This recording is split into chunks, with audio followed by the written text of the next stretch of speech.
Señor presidente, muy buenos días, muchísimas gracias por estar acá con nosotros. ¿Qué tal, Luis? Un gusto enorme estar aquí. Gracias por venir hasta el piso, ¿no? Que es un gran movimiento. Y feliz Día de la Patria, se dice, ¿no? Feliz Día de la Patria. Presidente, un año atrás estaba con un montón de gobernadores celebrando el Pacto de Mayo y hace unas horas supuestamente tenía que estar. ¿Fue por problemas técnicos, como dice las fuerzas de seguridad, la Fuerza Aérea, o también por problemas políticos? Nosotros, nuestro plan era hacer la ceremonia en la Casa Histórica de Tucumán, y eso nosotros, ese plan se mantuvo hasta cerca de las 4 o 5 de la tarde, cuando, de hecho mismo yo estando en Olivos, cuando me levanté, digamos, no se veía nada, era como estar adentro de una nube. O sea, Olivos queda muy cerca de Aeroparque. De Aeroparque. Por lo tanto, la situación era muy compleja. Ya a ese momento, digamos, había muchísimos vuelos que estaban cancelados, y no solo eso, sino que ya en ese momento la recomendación era que no se viajara, que era un verdadero peligro. Y lo más complejo era que no estaban aseguradas las condiciones además para volver, porque nosotros hacíamos la ceremonia y automáticamente nos volvíamos, con lo cual estaba todavía muchísimo más complejo el regreso. Hacia el mediodía, digamos, da la sensación de que se había clareado. Despejado. Y que entonces, volvimos con la idea, digamos, o sea, la idea nunca la habíamos abandonado. Pero, digamos, sabíamos que con esas condiciones era inviable, y básicamente después volvió a ponerse todo que era una nube. Concretamente no se veía a 1 metro. O sea, entonces la verdad que era una cuestión de riesgo muy enorme, la recomendación era que bajo ningún punto de vista me hicieran viajar.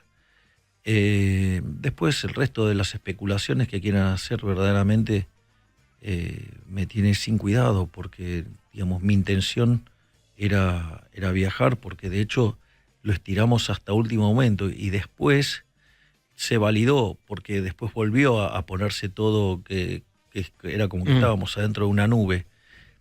Así es que nada, si pretenden que para hacer una crítica, que yo me suba a un avión y que corra riesgo de vida, bueno, o sea, la verdad que digamos, son bastante me parece que era bastante imprudente, y eso es lo que digamos, justamente las fuerzas determinaron que no era apropiado. O sea, yo no tengo ningún tipo de problema. Usted sabe que yo al principio de las entrevistas punteo los temas que quiero conversar, incluso para acordarme yo. De manera que, si no mi producción me va a hacer acordar, voy a querer conversar sobre el misterioso avión que aparentemente tuvo algunos problemas, sobre el caso Libra, sobre el dólar, sobre la economía, sobre el tema de los gobernadores. Si usted quiere, ahora vamos a volver, porque está ligado a lo que pasó en Tucumán, sobre qué puede pasar en las elecciones y sobre cómo se siente después de 1 año y medio de gobierno, ¿no? Que algunos decían, bueno, dura hasta abril del año pasado y el gobierno todavía, con todo respeto, sigue en pie. Pero primera pregunta, analicemos las especulaciones. No es lo mismo una foto con todos los gobernadores como el año pasado que con, no sé, 4, 5, 6. Y eso podía dar lugar a una foto más chiquita y una lectura política negativa para el gobierno, ¿sí? La lectura política que hagan me tiene absolutamente sin cuidado. ¿Por qué? Primero, porque es un año electoral y cada uno está jugando su partido, jugando su propio partido, y este tipo de cosas puede pasar. Además, de vuelta, yo he sostenido recurrentemente la frase de Macabeo 3:19, la victoria en la batalla no depende de la cantidad de soldados, sino de las fuerzas que vienen del cielo. Con lo cual, digo... ¿Es lo mismo para usted que sean 3 gobernadores que estén todos los gobernadores? exactamente. Digamos, o sea, es un acto institucional. ¿Quieren estar? Bien. ¿No quieren estar? Mm, Digamos, y si no, digamos, deberán explicarle, digamos, por qué mm. no quieren, digamos, participar de una fecha patria con un gobierno, digamos, que el mundo reconoce como profundamente exitoso. Mm. Porque la realidad es que hoy a nivel mundial se habla del milagro económico argentino. Es decir, y es más, es interesante porque hay varios artículos donde se habla del milagro económico argentino, La baja de la inflación, del éxito de las reformas de mercado, pero sobre todo hay artículos que lo que está haciendo es enrostrarle a los que erraron, ¿no? O sea, entonces se repasa el listado de economistas que dijeron que iba a fallar, el listado de analistas que iban a fallar, digo, donde, bueno, es un caso de estudio y por eso, digamos, hoy ya la cantidad de propuestas para exponer en distintas universidades del mundo acerca de lo que hemos hecho ya casi llega a 100. Digo, obviamente no voy a poder resolver todas, algunas las estaré, digamos, por ejemplo, fusionando para poder maximizar las conferencias. claro, para maximizar, digamos, la convocatoria y, digamos... Y al mismo tiempo que impacte... Y yo, digamos, y yo tener que, o sea, con menos conferencias, maximizar el impacto. Ok, se entiende. Digo, por ejemplo, digo, puedo ir a Boston y dar una charla en simultáneo para la gente de Harvard, para la del MIT, para la Universidad de Boston. Digo, cosas, digo, estamos coordinando eso para que, o sea, podamos alcanzar la máxima cantidad de audiencias posible, pero con la menor cantidad de viajes posibles. Entonces, en ese sentido, nosotros estamos muy tranquilos, tenemos conciencia de lo que hemos hecho, sabemos que estamos reescribiendo, digamos, páginas de teoría económica y aplicación económica, porque en realidad lo que estamos haciendo deriva de un armado, de una construcción teórica que, digamos, no es convencional. O sea, por ejemplo, no hay problema si me desvío con esto. No, por favor, yo después voy a volver, tengo anotado. Gobernadores okay. que le piden, en total dicen el 0,1% del gasto del PBI. Sí.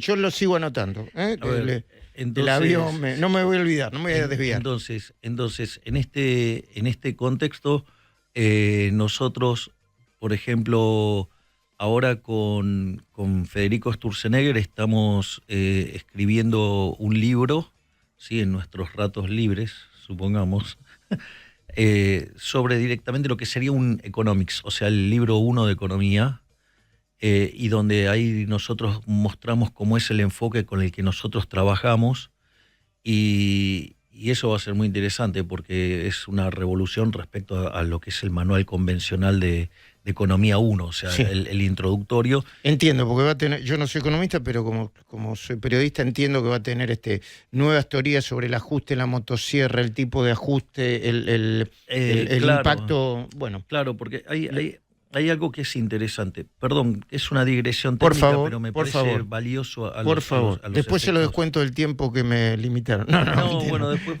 yo no tengo problema. O sea, me perfecto, parece que está bien. Tenemos un ambiente relajado como para poder. Y además es feriado y está bueno. Y si no le robamos unos minutos a Kavak. Kavak, muy bien, chiques. Entonces, a lo que voy es lo siguiente. Nosotros nos encontramos con una situación donde la inflación diaria venía casi viajando al 1,5. ¿350 anual? Eso se hacía el interanual. Okay. Pero eso, digamos, si lo llevabas en la lógica exponencial diaria, de la diaria al año, te daba 17.000. Digo, ese es hiper. Claro, un desastre. Entonces, ¿qué es lo que te dice la teoría económica? Que vos, digamos, si vas a aplicar un programa de estabilización de shock, bueno, vos podés bajar la inflación, pero o sea, vos lo que tenés que hacer es cortar con la emisión monetaria. Digo, esa parte, digamos, ahí no inventamos nada. Entonces, ¿qué es lo que pasa? Vos podés cortar la emisión monetaria, pero el punto es que si ese programa no tiene credibilidad, lo que va a hacer es que las expectativas no te acompañen y va a ser profundamente recesivo. Entonces, de hecho, si nosotros aplicábamos el programa que nosotros estábamos diciendo, pensá que ajustes del orden de 7 puntos del PBI en Argentina generaron caídas de 15, ¿no? Entonces, una caída de 15 en la economía, en el crecimiento económico, en el PBI. Exacto. Entonces, nosotros teníamos que hacer un ajuste de 15 puntos del PBI, con lo cual, digamos, no por nada, digamos, muchos pronosticaban una gran depresión, una caída que podría oscilar en el 30%. Además, la economía ya venía bajando fuertemente, nos habían dejado un arrastre estadístico de casi de 3 puntos. ¿Y por qué eso no sucedió? Por la característica del ajuste que hicimos. Nosotros, o sea, lo primero que hay que entender es que el ajuste sobre esto, quien mejor lo explicó fue Toto, ¿no? Digo, Caputo. Cuando dice, nosotros aun cuando hubiéramos hecho el ajuste fiscal, eso no alcanzaba. Porque nosotros teníamos 15% de déficit consolidado, 5 en el Tesoro y 10 en el Banco Central. Entonces, ¿qué es lo que pasa? Por más que vos hubieras ajustado el Tesoro, eso no te evitaba la hiper. Porque básicamente, ¿cuál era el problema? Vos tenías a un día venciendo 4 bases monetarias. Es decir, eso hubiera quintuplicado la cantidad de dinero en un día. ¿Y qué fue lo que lo evitó, presidente? ¿Usted qué dice? ¿La credibilidad o los instrumentos que usaron? No, es que este es el gobierno del delivery, o sea, porque hemos trabajado siempre con la credibilidad en contra. O sea, porque, digamos, o sea, todo el mundo decía que esto iba a estallar, que esto no iba a funcionar, que esto era una locura, que esto no se podía hacer, todo era imposible. Bueno, digo, a ver, la historia argentina decía que de 123 años habíamos tenido déficit fiscal en 103 y los 10 que hubo superávit es porque, digamos, estábamos en default, entonces no estábamos pagando la deuda, con lo cual, digamos, eso era falso. Pero dicho esto, lo que nosotros, como nuestro postulado es, en realidad, digo, esto, quien lo describió mejor fue Federico Sturzenegger. El verdadero ajuste es el aumento del tamaño del Estado. Porque cuando vos aumentás el tamaño del Estado, aumentás el gasto público, eso tiene que inflación. Tiene que ser financiado con impuestos. Después vemos qué tipo de impuestos. Consecuentemente, te están haciendo un ajuste en el bolsillo. En cambio, cuando vos lo que ajustás es el Estado, vos le estás devolviendo recursos al sector privado. En esa dinámica donde vos haces eso, en lugar de ser contractivo, es expansivo. Porque vos les devolvés plata. Entonces, si vos te fijas... Le devolvés plata al sector privado. Claro, nosotros entonces le devolvimos a los argentinos 15 puntos del PBI. Entonces, ¿qué es lo que pasa? La economía traía un arrastre estadístico de... Bueno, eso en principio, la inflación mayorista de niveles del 54 mensual, yo siempre uso la mayorista porque es la que tiene menos contaminación de tarifas y demás cosas. Entonces vos pasaste de 54 a deflación. Menos 0,3. Menos 0,3. O sea, digo, si los querés tomar en los interanuales, porque te parece una exageración tomar las puntas, extrapolarlas, bueno, veníamos de niveles de 300, 350 y hoy está en niveles del 20. Sí, ahora, el tema es, vos hiciste eso, digamos, todos los manuales dicen que te comes una recesión de órdago. Cuando yo tomo el EMAE, que es el estimador mensual de actividad económica, que es una proxy del PBI, si nosotros hubiéramos detenido la caída que había dejado Massa, el PBI caía 3 en el año. Digamos, el PBI en el año... ¿Cuánto quedó? ¿Un y pico? Medio, sí. Entonces, o sea que la economía creció. Claro, porque cuando vos tomás el EMAE en la versión desestacionalizada mensual, diciembre 24 contra diciembre 23 subió 6%. De hecho, en el primer trimestre la economía se expandió 5,7% y en el segundo trimestre lo está haciendo al 7,7%. Sí. Es decir, nosotros hemos logrado bajar abruptamente la tasa de inflación, pero en lugar de generar una recesión, generamos una gran expansión, digamos, como hacía. Argentina volvió al pico histórico de nivel de actividad económica. Pico de consumo, el consumo creciendo a niveles del 12%, la inversión creciendo a niveles del 32%. El Milei candidato, así para lo voy a provocar un poco, presidente. Tranquilo. El Milei candidato no hubiera dicho, este es el rebote del gato muerto o lo pongo en otros lugares. Yo voy a ser de sommelier de periodistas que preguntan absolutamente todo, aunque sea un delirio lo que yo pueda llegar a preguntar, pero lo voy a poner sobre la mesa. La economía, dicen la mayoría, está creciendo para los que más tienen, para los que pueden comprar autos, propiedades, para el sector energético, y los extremistas de este discurso dicen, el modelo de Milei cierra con 30 millones de argentinos menos. Bueno, eso es un disparate total. Porque la contracara es lo que pasó en materia de pobreza. Si yo, digamos, a ver, esto es muy importante. El INDEC mide la pobreza en términos semestrales. Perdón que vaya a estos temas técnicos, pero... Perfecto, pero tenemos tiempo y estamos bien. No, y aparte, si no se entiende, vos tenés la confianza para decirme, está mal explicado y yo lo trato de volver a explicar. No, bueno, Dios. O sea, o que se entienda, no. No soy infalible. Lo mide cada 3 meses y lo mide por ingresos. ¿Mm? Sí, pero no, INDEC lo mide cada 6. Cada 6, perdón. Entonces, ¿qué es lo que pasa? Cuando vos haces el cómputo del semestre, va el promedio. Entonces, si esa variable... tiene una punta alta. Digamos, está creciendo, vos el dato que estás recibiendo, o sea, el dato que supuestamente he recibido del gobierno anterior, estás subestimando la pobreza. Ese es el primer punto. El segundo punto es, y eso ya cuando vos mirabas el trabajo de González Rosada, digo, que lo hace con la misma metodología, pero en frecuencia mensual, digo, ya sabías que el número estaba más arriba. Universidad de Itela. Exactamente. Pero también, digamos, la gente de la Universidad de La Plata, que también son muy serios, digamos... plantean lo mismo. Plantean lo mismo y la gente de la UCA plantea lo mismo, con lo cual que lo hacen en frecuencia trimestral. Digo, eso por un lado. Al mismo tiempo, otra cosa que pasa es que, como vos muy bien dijiste, nosotros medimos pobreza por la línea de ingresos. Entonces, ¿qué es lo que pasa? Vos tenés un ingreso que tiene, digamos, que comprar una canasta. Entonces, si vos tenés controles de precios, digamos, la canasta es engañosa porque... está subestimada. Bien, exacto. Entonces, ¿qué es lo que pasa? Ahora, yo te hago una pregunta. Vos tenés, sí, por decir algo, adentro de la canasta, no sé, hay arroz y el precio es el arroz del control. Ahora vos vas a la góndola, no está. Lo que hacía Moreno, ¿no? Que estaba en la lista de los supermercados los precios, pero en la góndola no estaba. Claro, ¿no? entonces... ¿Y ahora es más real, dice? Claro, entonces, ¿qué es lo que pasa?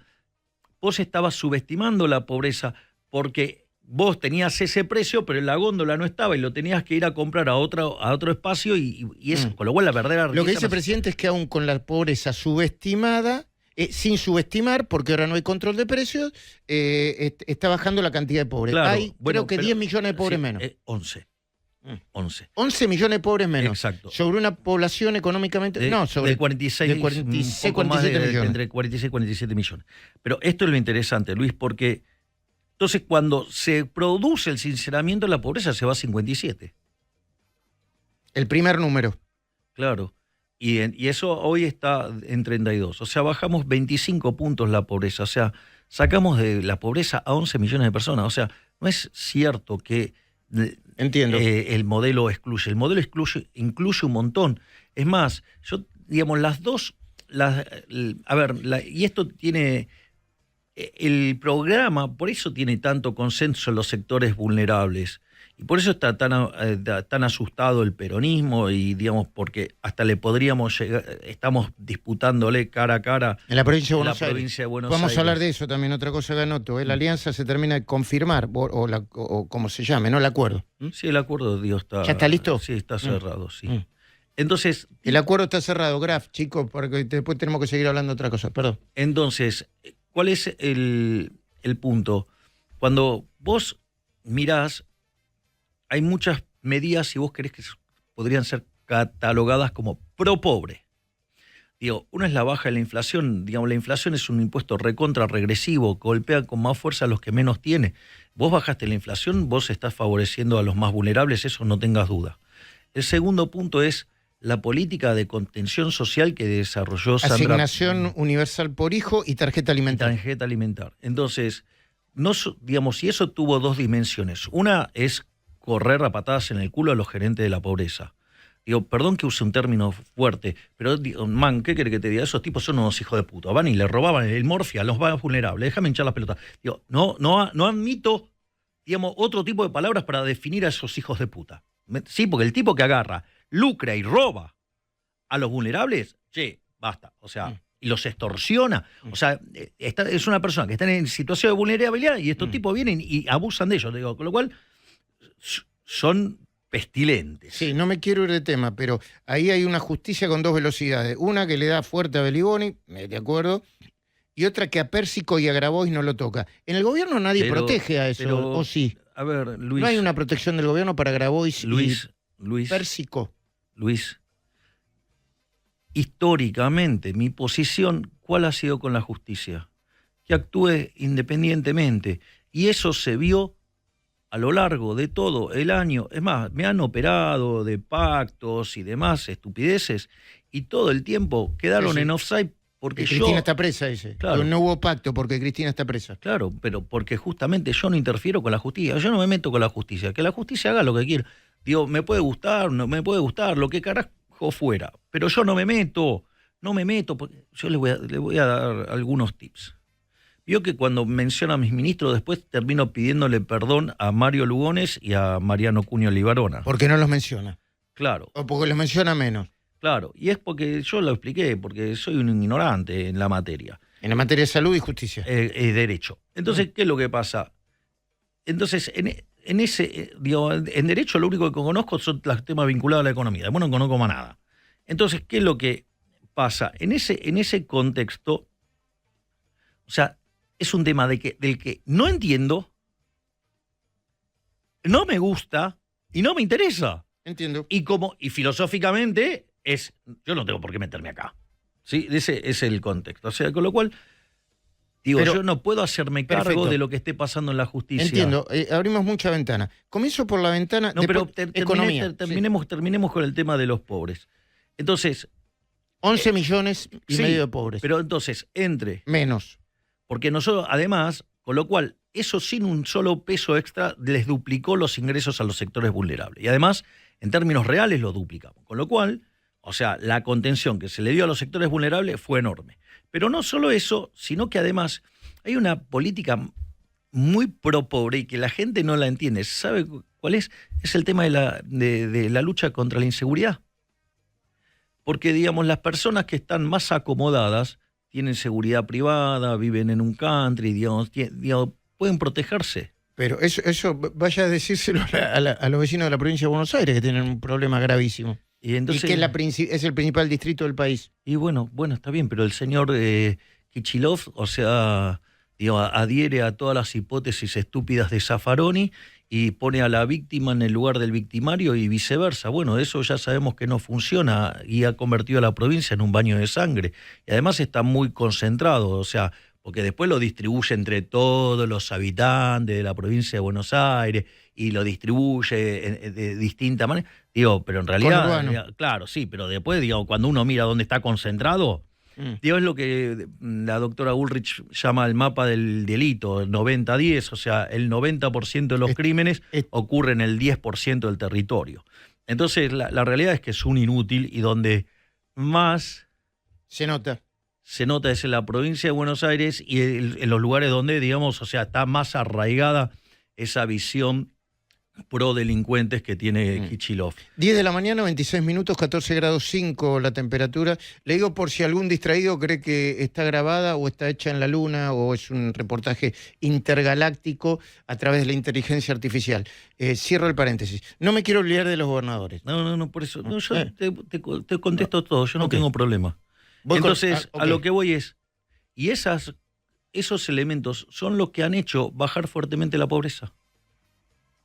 Entonces sacamos 11 millones de personas en la pobreza. Bien. Entonces, ¿por qué? No me voy a decir que no es un golazo. No, está bien. Pero ahora empezamos estabilizamos, hicimos, levantamos la economía.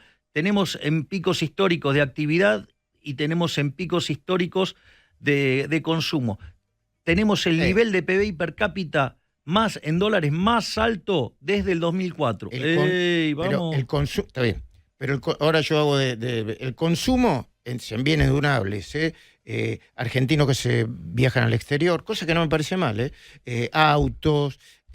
Ahora, muchos se quejan porque dicen que no llegan a fin de mes y porque, no sé, entre otros problemas, para poner uno con el otro, acaban de confirmarse el dato de que hay 50.000 empleados menos en el Estado. Y esa gente queda en la calle. Entonces dicen, mi ley es cruel, no le importa. No, ¿Se no. entiende, no? Mezclé todos los datos para ponerlos ahí. A ver, Aunque son diferentes, aunque son de diferentes... A ver, vamos por el del consumo. Yo, sinceramente, a mí me sorprende el mecanismo analógico con el que piensan El tema del consumo. el ¿Por qué? tema del consumo. Porque deberían entender que hay otra modalidad de consumo. Yo sí quiero ver lo que está pasando con el consumo, o sea, básicamente lo que miraría, por ejemplo, es el balance de Mercado Libre, por todo lo que tiene que ver con Mercado Pago. Es más, yo, no la gastronomía, no la compra de indumentaria. pero Luis, no la...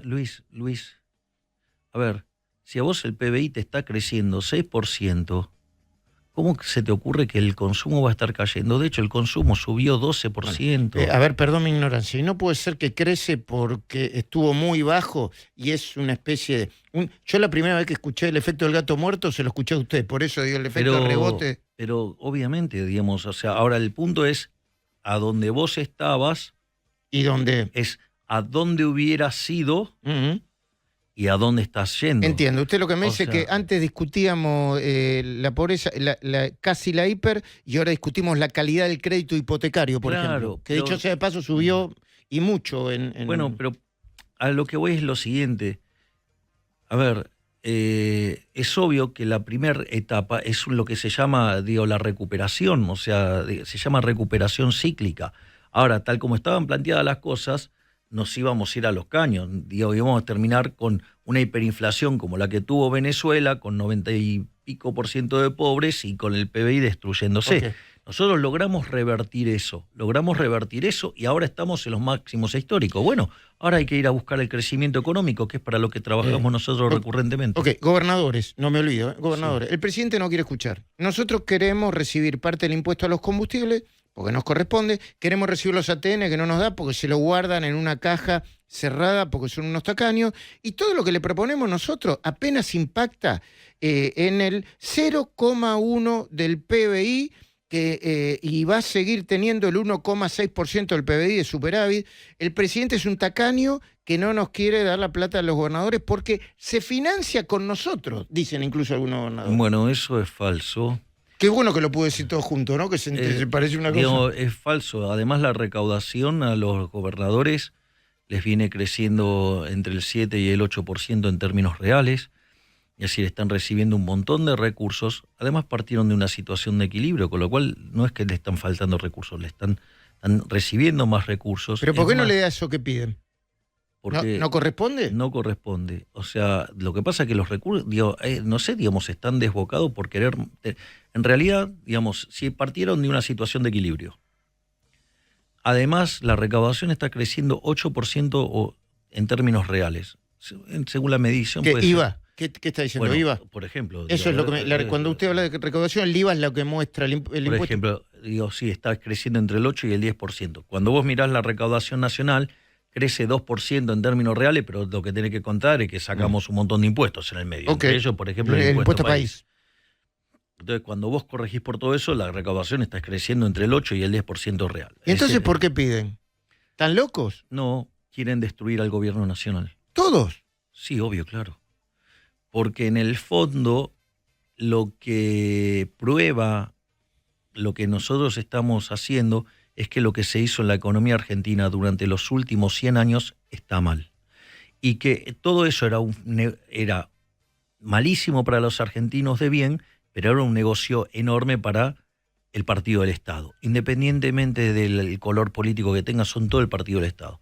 Entonces, en realidad, a ellos no les importa, digamos, si los argentinos van a estar peor o mejor. A ellos les importa el poder y la de ellos. Entonces, y este modelo lo que prueba es que ellos son parte del problema, no de la solución. Entonces, en ese contexto... Pero usted se da cuenta que habla de todos los gobernadores, o algunos debe porque todos los gobernadores contra usted. Presidente, perdón la interrupción. Y todos los gobernadores contra usted es en el Congreso todos los gobernadores contra usted. Bueno, todo bien. el Congreso contra usted. Es Usted parte no le de- va a poder ni... Yo sigo su lógica, perdón que lo interrumpa. No va a poder ni... No le va a alcanzar ni para que le ratifiquen el veto. Entonces le van a Bueno. meter la nueva ley para aumentar a los jubilados, que lo saben ellos también, ¿no? Me parece que rompe todo el presupuesto. Lo de las pero es universidades, que, lo de la discapacidad. Luis, justamente. Antes de las elecciones lo van a romper todo. Listo. Es que la intención de ellos es romper todo. Porque si la libertad avanza, se convierte en la libertad arrasa, ellos tienen un problema de que se tienen que jubilar. Entonces están dispuestos, no les importa a los argentinos, están dispuestos a hacer sufrir a los argentinos todo lo que sea necesario con tal de ellos mantener Pero el usted se poder. va a quedar sin herramientas. A ver, Porque no van. pero, A ver, los 87 Luis, héroes. ¿Se entiende lo que digo, no? Luis, Los 87 héroes que evitaron el veto no van a estar más. Bueno, ahora lo discutimos y yo no tengo ningún tipo de problema. A ver, lo que yo digo es lo siguiente. Todas las aberraciones que están tratando de hacer son 2,5 puntos del PBI. O sea, para tener una idea del disparate. ¿Qué suma eso? 2,5 puntos del PBI. Sí, pero ¿cuáles son?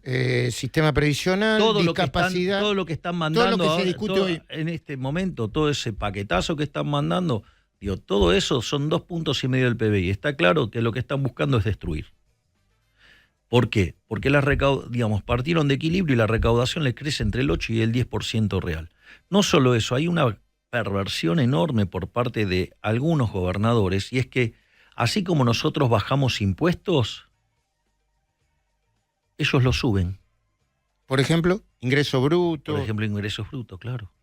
Entonces, mientras que nosotros hacemos un esfuerzo enorme, tasas provinciales. por eso, mientras que nosotros hacemos un esfuerzo enorme para bajar impuestos y devolverle el dinero a la gente, ellos ¿qué hacen? Agarran y se lo apropian subiendo los impuestos. Digo, o sea, hay una clara intención de romper todo el tiempo y de dificultar que a esto le vaya bien. Digo, ese es el primer punto. El segundo punto 50.000 empleados públicos dejó en la calle usted, Milei. Es un cruel. No, yo no soy Perdón, cruel. usted lo estoy caricaturizando. Sí. No, yo diría que es al revés. Los crueles son los que defienden. Yo te hago una pregunta. 50.000 tipos son, ¿eh? Es un número. Sí, pero digo, ¿con qué lo financias? Bueno, como se financiaba antes, ¿Cómo lo financias? con la maquinita, Bueno, con inflación. con impuestos. ¿Sí? Digo, después tenés distintos tipo de impuestos. Impuestos presentes, El inflacionario. o impuestos futuros, que es deuda. Sí. ¿Ok? Sí, Digamos, con lo cual, alguien lo tiene que pagar. sí. Entonces, ahora, ¿qué es lo que pasa? ¿Pero qué hacemos con esos 50.000 que se quedan en la calle? Pero dame un segundo. ¿Cómo no? Entonces, y esos tipos no aportan nada en materia de productividad, nada.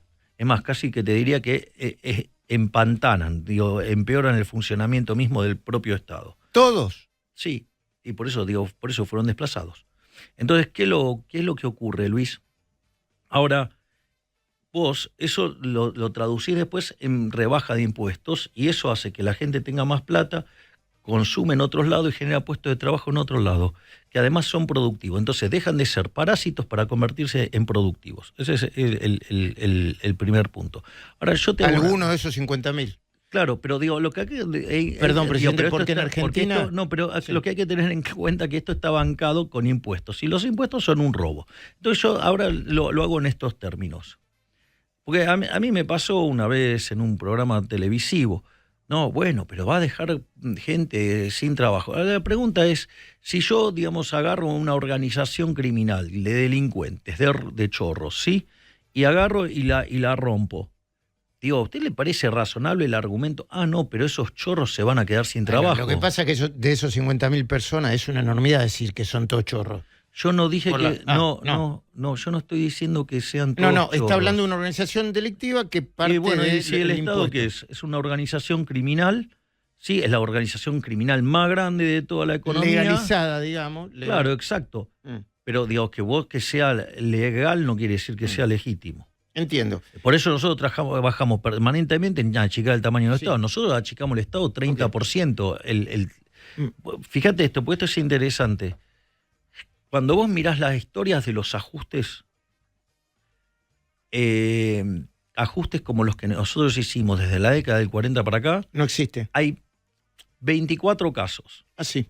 ¿En Argentina o en el mundo? En el mundo, todo en el mundo. Ahora, esos 23 casos, distinto al nuestro, ¿sabes cuándo se dieron? ¿Cuándo? Después de la guerra. O después de una guerra. Es decir, porque se justificaba el miedo. claro, vos tenías un incremento enorme del gasto público por la guerra. En Argentina hubo una guerra, sí, digamos. Claro. Sí, el último gobierno para mí dejó... la guerra fue el partido del Estado contra los argentinos de bien. O sea, esa fue la verdadera guerra de los últimos 80 años. Ahora, presidente... por eso no hay nada de crueldad en esto. Nada. Es decir, la crueldad es el Estado presente, porque eso significa más pobres. Otro razonamiento. El presidente es un experto, este gobierno, el modelo, es un experto en destrucción, en motosierra. Rompió Vialidad. Bien, porque Vialidad eran los cuadernos de la corrupción, el caso Vialidad, Cristina, Lázaro Báez, etcétera, etcétera. Bien, bien. Y ahora las rutas están igual o peor, y los muertos de las rutas se lo van a empezar a facturar a este gobierno, porque tampoco está generando ningún proyecto, ni de obra pública, ni de... Vamos por partes. Digo, las obras públicas ya eran un desastre antes. Sí. O sea, no es que es algo nuevo. O sea, entonces... ¿Y por eso tiene que ser un desastre ahora? No, digo, voy a ir por partes. Sí. Lo que quiero aclarar es que, digo, este problema no es un problema que tiene 50 años, por lo menos. Primer punto. Segundo punto es, frente al desastre equivalente, digamos, es mejor gastar menos que gastar más. Digo, porque si vas a gastar para que se la choreen, digo, por eso... Es mejor no tocarla la plata. Por eso, digamos, o sea, todo el curro que hay, digamos, bueno, Vialidad Nacional es lo que determinó que la señora Cristina Fernández de Kirchner y un montón de personas más quedaron todos presos, ¿no? O sea, con lo cual... era un mecanismo para robarle a los argentinos. Con lo cual, digamos, Vialidad... Ese es otro tema después que lo tengo anotado, porque le sacaron la adversaria conveniente, ¿no? En política. Pero bueno, cierro paréntesis. Bueno, pero no era que decían que yo quería tenerla de adversaria y ahora, ¿por qué no la tengo? ¿Por qué no se ponen de acuerdo? Es como el dólar. ¿Está alto o está bajo? Sí, el gataflorismo está a flor de piel en Argentina. Dicho esto, a lo que voy... Vialidad. Sí, rutas. No quiere el tema de las 9.000 kilómetros. Sí, vamos por esto. Entonces vos tenés 40.000 rutas que sí están a cargo de la nación. ¿40.000 son? 40.000 kilómetros. 40.000 kilómetros. Sí. 200.000 a cargo de las provincias y 600.000, digamos, a cargo de los municipios. Eso es el mapa, digamos. De esos 40.000, digo, porque no es que, digamos, Vialidad, digamos, desaparece el curro de Vialidad, eso de hacer un lugar aparte para que no haya control y ocurren a lo loco como hacía el kirchnerismo. Digamos, pasa a depender de otro lugar, digamos, y se racionaliza esa oficina, donde hay 10.000 kilómetros que se ponen a licitación, ¿sí?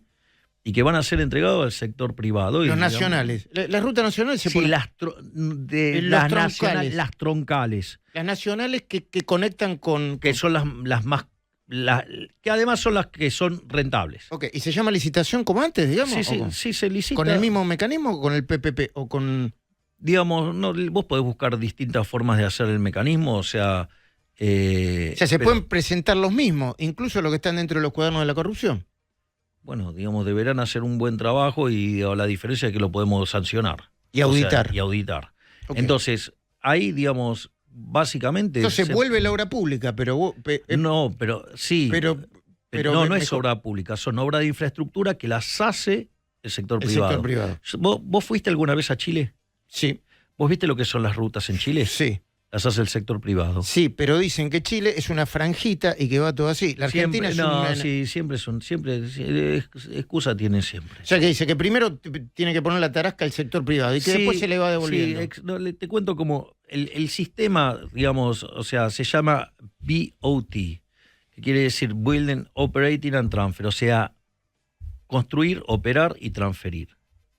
Vos acá lo que vas a tener que hacer es poner la ruta nuevo, y después la vas a operar, vas a cobrar el peaje y después cuando termina la transferís. Y eso funciona. A lo largo de unos años. Exactamente, sí. Ahí se ve. Después tiene y eso a partir de este momento. Van a empezar Exactamente. Sí. Con lo cual, digamos, esas las puede hacer el sector privado sin ningún tipo de problemas. Después quedan otros 30.000 kilómetros.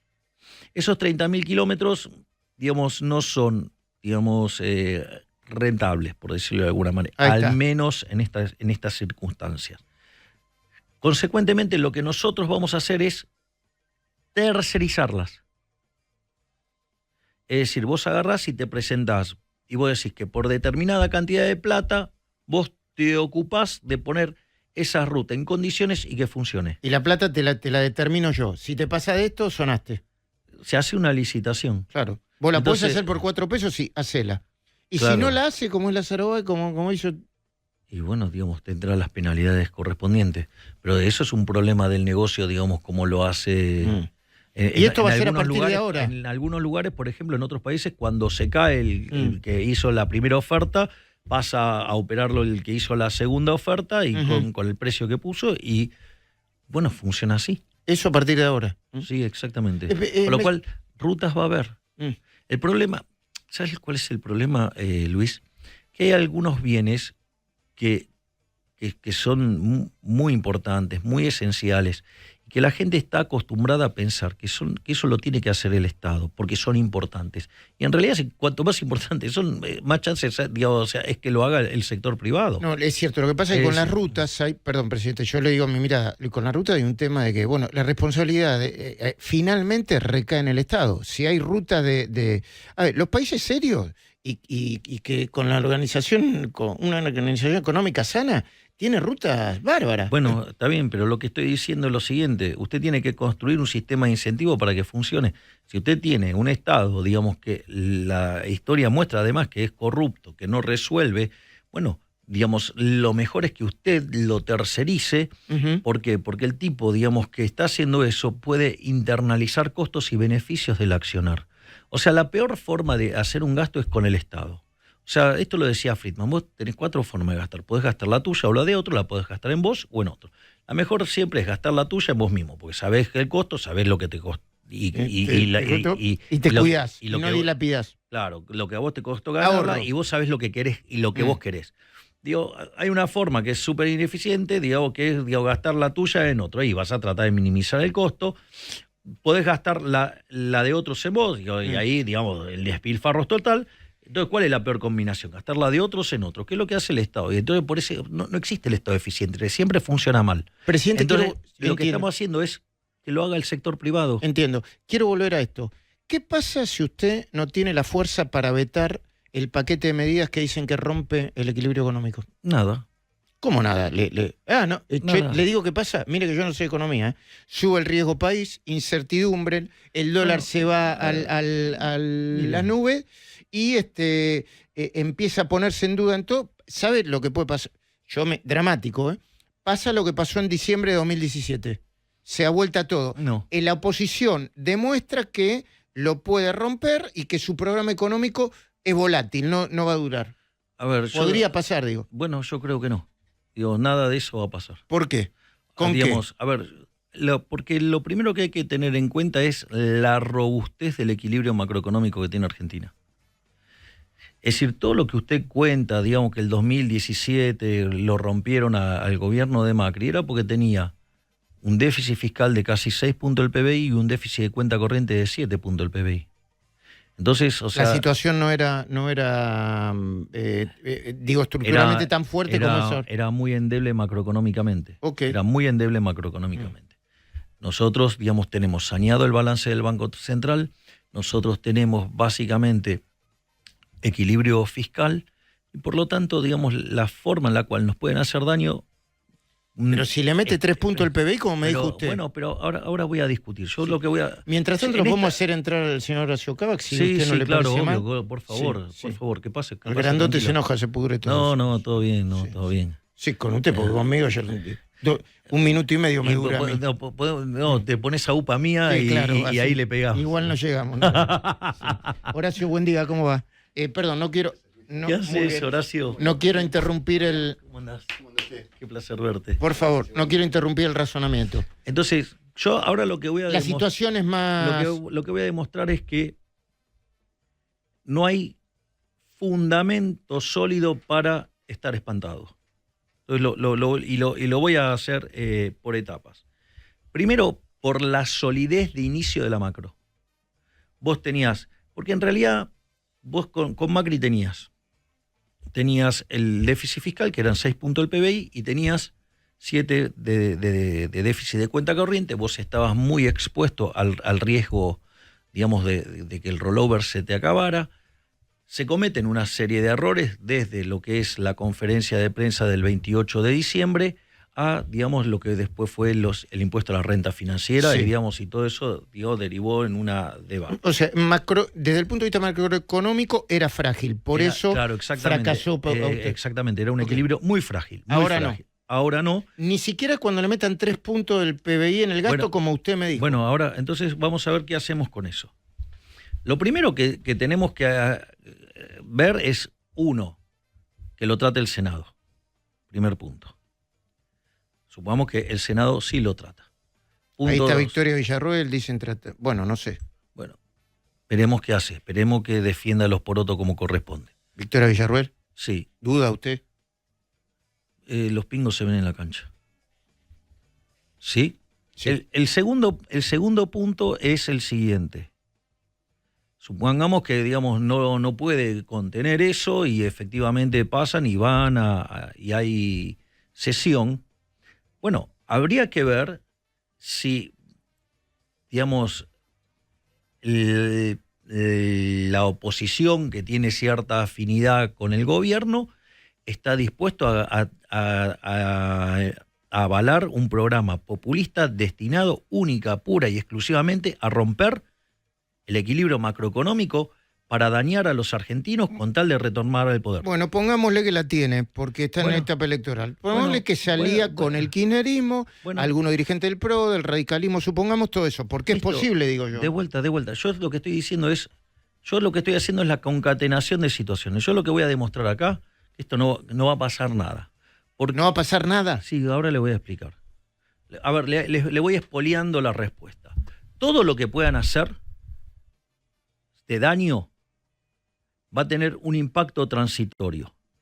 Porque después que los aplastemos en las elecciones, yo vuelvo a poner las cuentas fiscales en orden a la brevedad, si fuera por eso. A ver, presidente, entonces estamos suponiendo que las leyes salen, que tienen impacto, que lo obligan a ser reglamentarios. Pero por eso, digo, yo le estoy expoliando el peor de los escenarios. O sea, con lo cual, usted va a tener un impacto negativo de manera transitoria, pero acá la política del equilibrio fiscal es permanente. Con lo cual, digo, jodan todo lo que quieran, los espero el 11 de diciembre.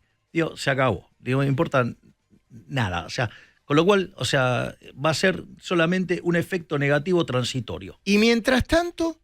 Espere. Ahora quiero ir, digamos, por parte. Pero para que no lo mate la ansiedad, le di la definición de por qué estamos absolutamente tranquilos y que no va a pasar nada. De vuelta, efecto transitorio. Boom, boom artificial de la demanda. Bueno, ahora es que eso es lo que quiero aprendí, Horacio. Muy bien. Entonces, vamos ahora, pasa el Senado. Vamos por el veto. Bueno, aplico el veto. Si aplico el veto, digamos, y tengo los votos para vetar, automáticamente la economía sigue como ahora.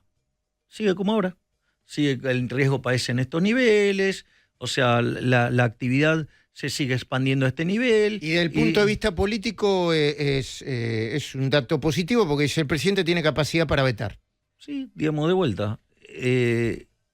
Eso es ese escenario, y con lo cual, digamos, uno llega tranquilo, digamos, con la economía como viene ahora, expandiéndose al ritmo de entre el 6 y el 8%. Con la inflación hacia la baja. La inflación bajando. El dólar después hablaremos. Y el dólar estable y el riesgo país estable.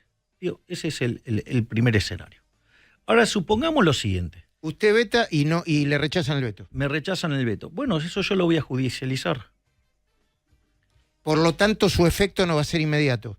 No, es que no va a tener efecto ni en el gasto público ni en la cantidad de dinero. Entonces, eso lo que sí va a generar es que transitoriamente te va a subir el riesgo país. La suba del riesgo país te va a mover un poquito el tipo de cambio, porque vas a tener más riesgo país, porque también la tasa, la codicia, te juega un rol, digamos, no se te va, digamos, escapar, digamos, si tenés esa tasa. Y entonces lo que vos vas a tener es que la economía se va a expandir a un ritmo menor y la inflación va a bajar a un ritmo menor. Va a tener como de vuelta. ¿Se acuerdan que yo lo dije en marzo? Esto no es un movimiento rectilíneo uniforme ni algo, digamos, o sea, ni es digamos, una parábola, digamos, o sea que... ¿Puedo hablar de política un poquito? Pero ¿para qué comerse todo ese lío de lo Luis, político que genera? Luis, lo que yo quiero que quede claro es que no va a es suceder. que nosotros estamos absolutamente tranquilos, digamos, y que si querían hacer la maldad ya llegaron demasiado tarde. No les dan los tiempos para causar daño. No tienen tiempo para causar daño. Ese es el caso. Ahora, supongamos que de repente, a la justicia le agarra un ataque de celeridad y empieza a resolver cosas que antes demandaban un montón de años y ahora, se pone a resolverlo. Lo primero que habría que señalar es que los proyectos que están enviando están violando la restricción financiera, la condición financiera de que los aumentos de gastos tienen que tener como contrapartida aumento de impuestos, es decir, tienen que explicar, digamos, de dónde van a sacar los impuestos, o tienen que explicar, si no, de dónde van a sacar los otros gastos. O sea, qué gasto van a quitar para poder financiar a esto. Es decir, si no están violando la ley de administración financiera. Con lo cual, difícilmente, si esto llegara a la instancia judicial, los jueces fallarían a favor de semejante dislate populista. Pero supongamos que, se da toda la constelación de la manga de hijos de puta, la enésima potencia, con N tendiendo infinito, y sale todo así, a pedir de los hijos de puta que quieren romper el país, con tal de estar en el poder, sin importarle nada si hacen mierda a los argentinos. Bueno, aún en ese caso, esto es muy paradigmático. Porque lo que vas a tener es una expansión del gasto, vas a tener una expansión de la cantidad de dinero, ¿sí? Y en ese contexto vas a tener que te van a meter un shock de demanda, con lo cual, boom artificial de la demanda. Claro. Los restaurantes llenos, una explosión. Claro, Madrid, una mezcla de Madrid y Londres. Todo claro, me van a generar, previo a las elecciones, un efecto plan platita. Y entonces va a ganar por más votos. Entonces, pero vos... ¿Es correcto el razonamiento? Sí, claro. Entonces vos me decís, no, bueno, pero el riesgo país se fue más alto. Sí, se fue más alto, pero la verdad es que tampoco nadie está tomando decisiones reales, de inversión real, antes de que, pasen las elecciones. Ahora o sea, le voy a hacer porque están todos en wait and see. Están esperando. Están mirando y esperando. Okay. O sea, miran y esperan. Lo quiero simpatizar, pero le digo, ¿y lo político? No, pero permitime, Luis, por favor, terminar este análisis. Cómo no. Entonces, dado esto, es más, con lo cual el riesgo país a la gente no le va a joder. El canal crediticio de la política monetaria hoy, la verdad que con la poca profundidad tiene el crédito al sector privado no financiero, olvídate, es menos que marginal. Y sí, el salto del tipo de cambio, te puede llegar el salto de riesgo país que te llegue a generar un salto en el tipo de cambio. Y bueno, y será cuestión de salir y esterilizar los pesos que se surjan de este aumento transitorio del gasto público, porque el 11 de diciembre revierto todas estas cosas. Okay.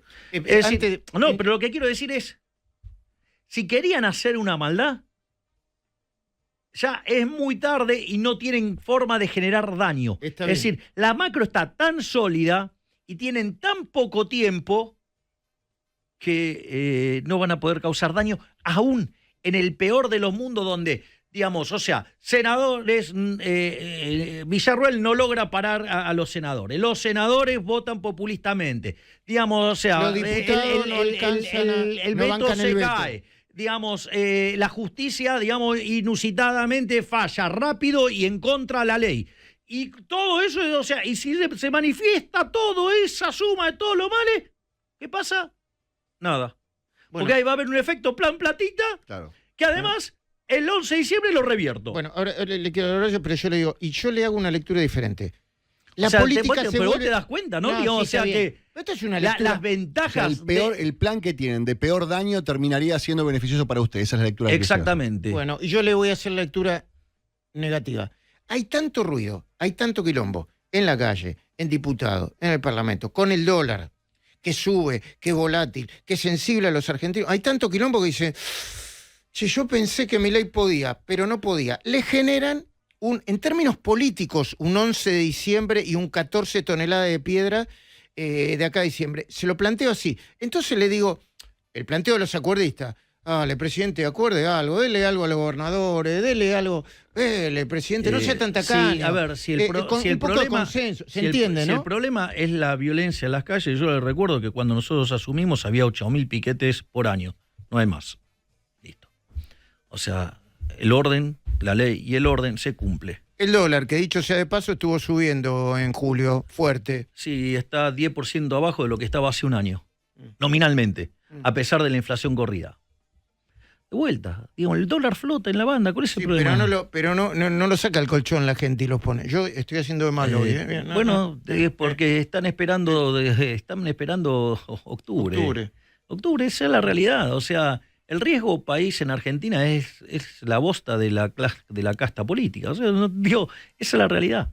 Si no, nosotros tendríamos que tener 200 de riesgo país. Argentina es uno de los 5 países del mundo que tiene equilibrio fiscal. O sea, la solidez de Argentina. Pero yo lo que quiero seguir sosteniendo que es, aún en el peor de los mundos, el efecto es un efecto transitorio que además el 11 de diciembre lo revierto. Con lo cual... Con muchos diputados, con muchos más diputados y senadores. Y sí, porque vamos a hacer una elección fuerte. ¿Cuánto? Y digamos, o sea, por lo menos vamos a sacar 40. A nivel nacional. ¿Y el peronismo? Y va a estar por lo menos 10 puntos abajo seguro, si no más.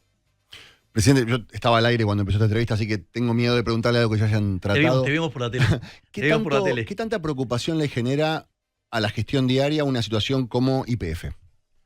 Mira, el tema de YPF nosotros estamos trabajando fuertemente.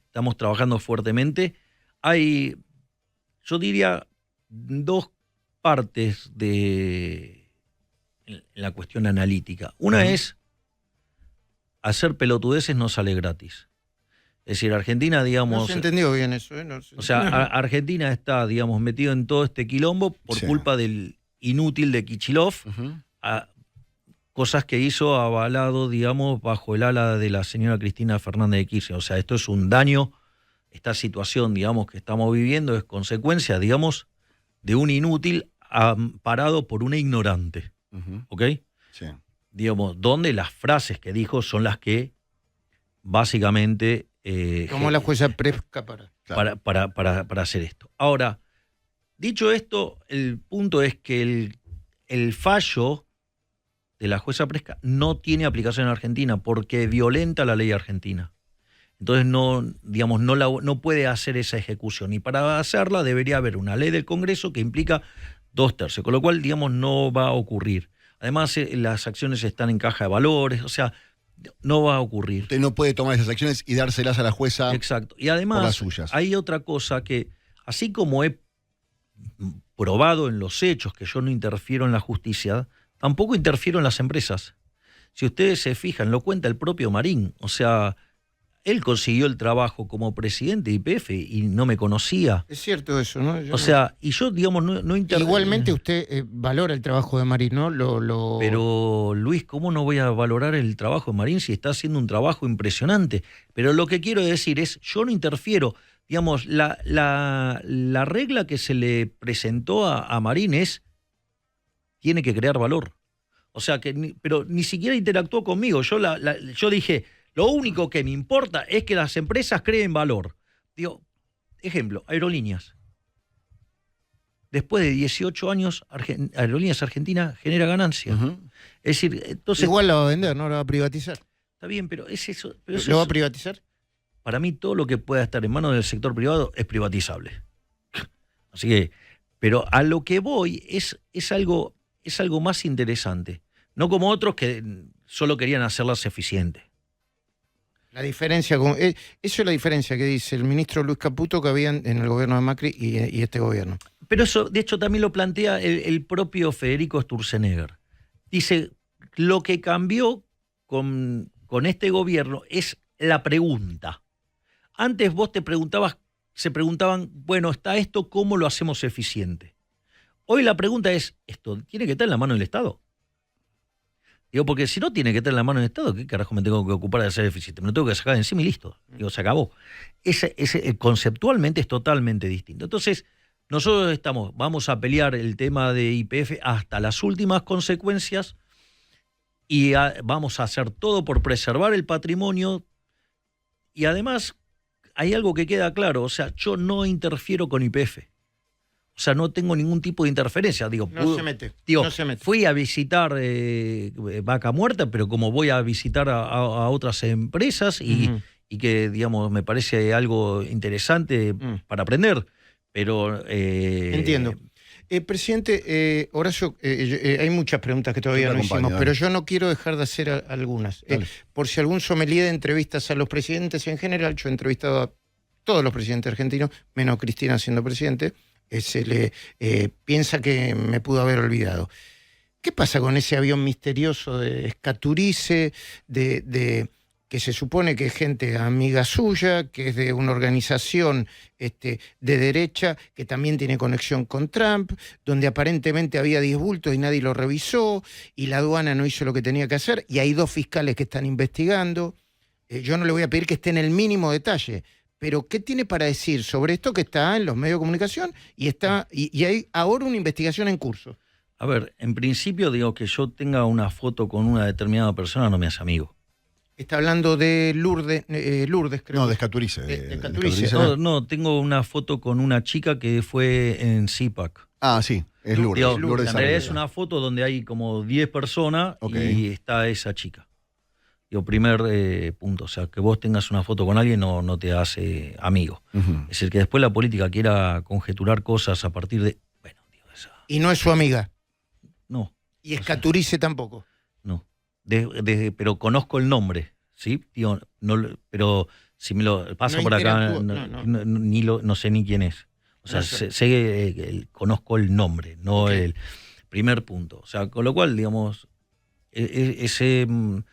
serían más honestos intelectualmente si mostraran la foto completa, por ejemplo, ¿no? Pero digamos, o sea, cuando se quiere mentir, justamente se hace este tipo de cosas. O sea, con lo cual arrancás de una situación deshonesta intelectualmente. Primer punto.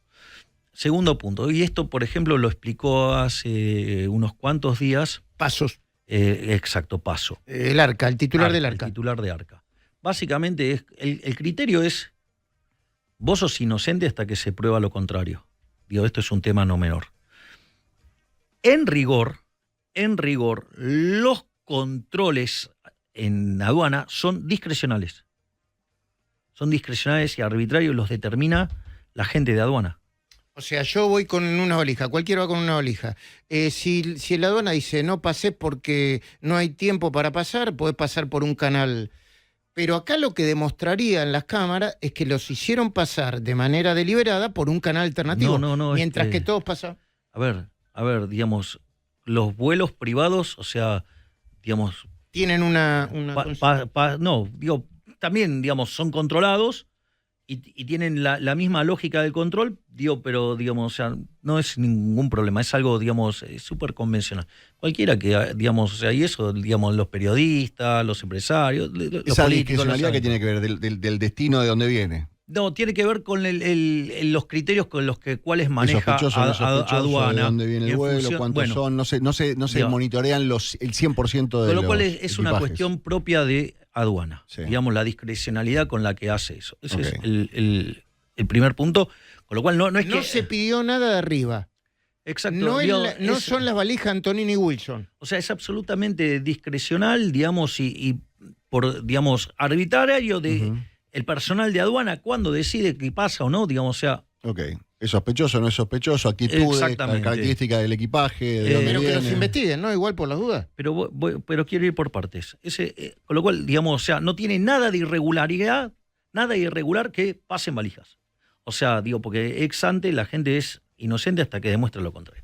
Primer punto. Segundo punto, hay algo que no es un punto menor.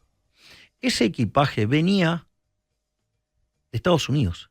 En Estados Unidos te controlan todo. O sea, con lo cual, lo que venía era, digamos, algo que tenía ya un control previo. Control serio. Claro. Con lo cual, van a entender que o había droga o había dinero. Ni droga ni dinero podría haber salido de los Estados Unidos. Es que no podría haber salido de Estados Unidos algo así. Ese es el primer punto, digamos, uno de los puntos interesantes. Ahora, dicho esto, a pesar de todas estas situaciones, también vale la pena aclarar que nosotros no manejamos las cámaras de Policía de Seguridad Aeroportuaria. ¿Cómo no? No, digamos, eso, digamos, no, porque, digamos, o sea, eso... Ustedes digamos, no tienen acceso a ese material. Claro, exacto. Digamos, entonces, ahora, digamos, nosotros, digamos, la imagen es súper marketinera, pero, digo, en un aeropuerto hay gente que lleva valijas, es algo normal, ¿sí? Y básicamente se habla de 10 valijas, no son 10 valijas, son 10 bultos, que es distinto. Donde 2 valijas correspondían a la chica, 2 valijas correspondían a la tripulación, 2 valijas a otra persona, ¿sí? Y había 4 bolsas de compras. De compras. Bien, perdón, presidente, yo le pregunto porque usted tiene un nivel de detalle importante en la información. Entonces, no, usted me pregunta, yo no, digamos, está bien. O sea, ¿Y el teléfono que dicen que el teléfono de la chica? A ver, yo sigo con esto.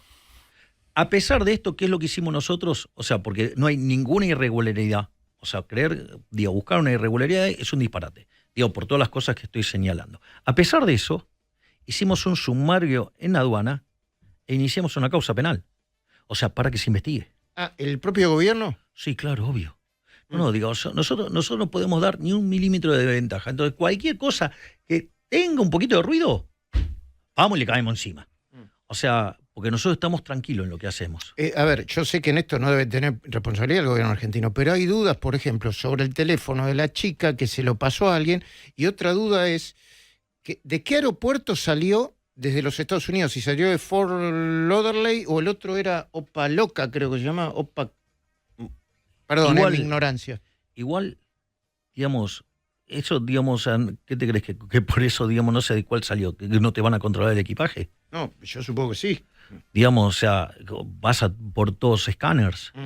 O sea, con lo cual, si hay algo raro, automáticamente te agarran de las orejas. No te dejan subir al avión, digo, presidente, No, claro. No, entiendo. Hay una lectura en donde se lo ve a este gobierno como manejando los sótanos del poder, el espionaje, o vinculado a hechos de corrupción, o errores que efectivamente usted reconoció, errores que se deben probar si son corrupción, como el caso Libra, que ahora yo le pido que hablemos sobre eso si no le parece mal. ¿A usted le incomoda eso? ¿Le molesta? ¿O lo admite como un error? ¿Siente algún tipo de culpa por la responsabilidad? A ver, ok, está aclarado el tema de las valijas. Para mí, no sé si alguna pregunta sobre el tema de las valijas.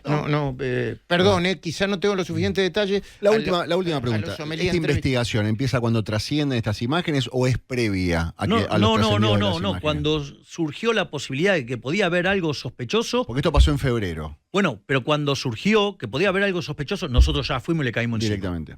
O sea, directamente. O sea, porque vos no podés estar en todo. Ahora, cuando pasa, vas y lo vas a buscar. O sea, eso es lo que nosotros hacemos. Esa es una cuestión. El tema Libra, digo yo, de vuelta, la Oficina Anticorrupción, digamos, probó que soy inocente. Pero la Oficina Anticorrupción, presidente, a ver, yo no digo que no sea inocente, pero la Oficina Anticorrupción es una dependencia, ya estaba mal durante el gobierno de Macri también, durante todo el gobierno, es una dependencia del Poder Ejecutivo. A ver, pero vamos por partes. Nosotros creamos una unidad transitoria de investigación. Se recopile la información. Toda esa información la pusimos a disposición de la justicia. Estamos todos a disposición de la justicia. Nosotros no tenemos ningún tipo de problema de hacer este tipo de cosas. O sea, a ver, es obvio que no hay corrupción. ¿Sabes por qué? Porque en el medio no hay fondos públicos. Bueno, pero puede haber defraudación a privados. A ver, será un problema entre privados. Okay. Ahora, de vuelta, yo lo que quiero decir es, esto tiene... Usted no se levanta a la mañana, pero le pregunto sinceramente, es algo que no le inquieta, ¿no? No, porque... ¿O sí? No, a ver, y voy a explicar por qué. Yo lo expliqué cientos de veces. Es más, en la nota que me hizo Johnny Viale me hizo 47 preguntas sobre esto. Así que... y está bien claro, digamos, todo lo que pasó. Ahora, dicho esto... Hasta que no cierre la causa se lo van a seguir preguntando, presidente. Que me lo pregunten y lo contestaré como lo contesto todo el tiempo y como te lo estoy contestando a vos, Luis. No es un problema. Voy a esto. Cuando vos mirás la situación, yo ahora voy a ir a cosas más arriba. Primero, no interviene en fondo del Estado, con lo cual no hay corrupción. No hay fondo del Estado, no hay corrupción.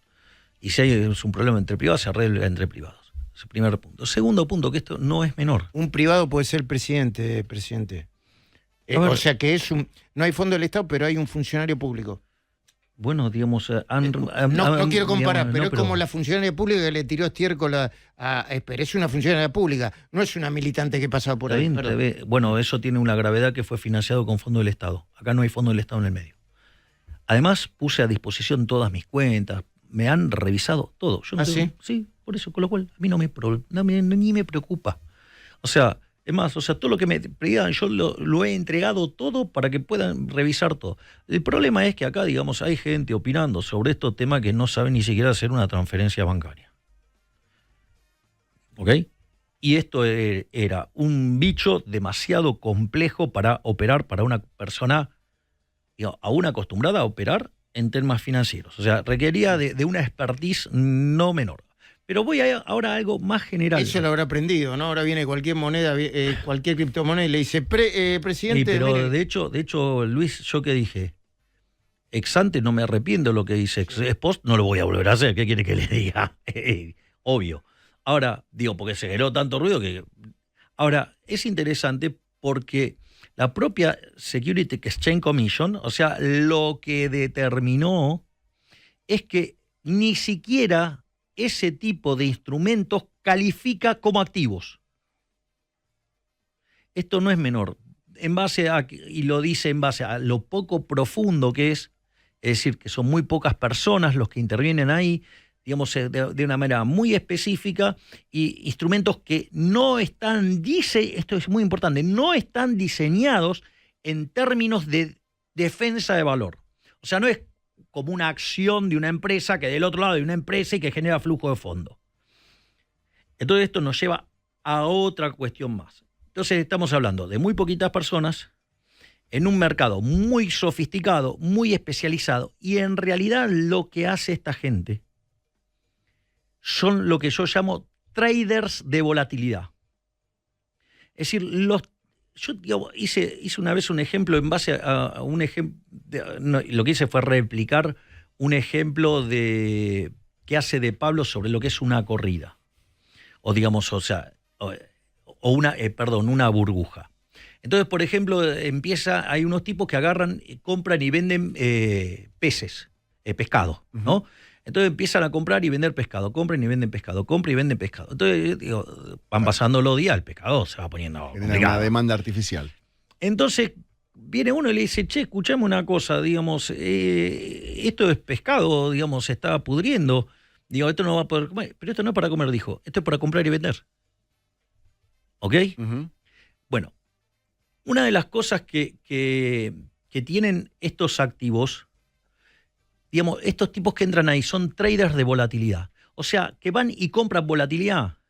O sea, qué sé yo, vos tenés... Yo le voy a poner de nuevo. Pero cuando el presidente dice, qué buena onda con esto, ya siente que es menos volátil. Es como, pero, es un fan, está bien, con su guita. No. Pero no, es que ahí hay otra cosa, porque no hubo una recomendación.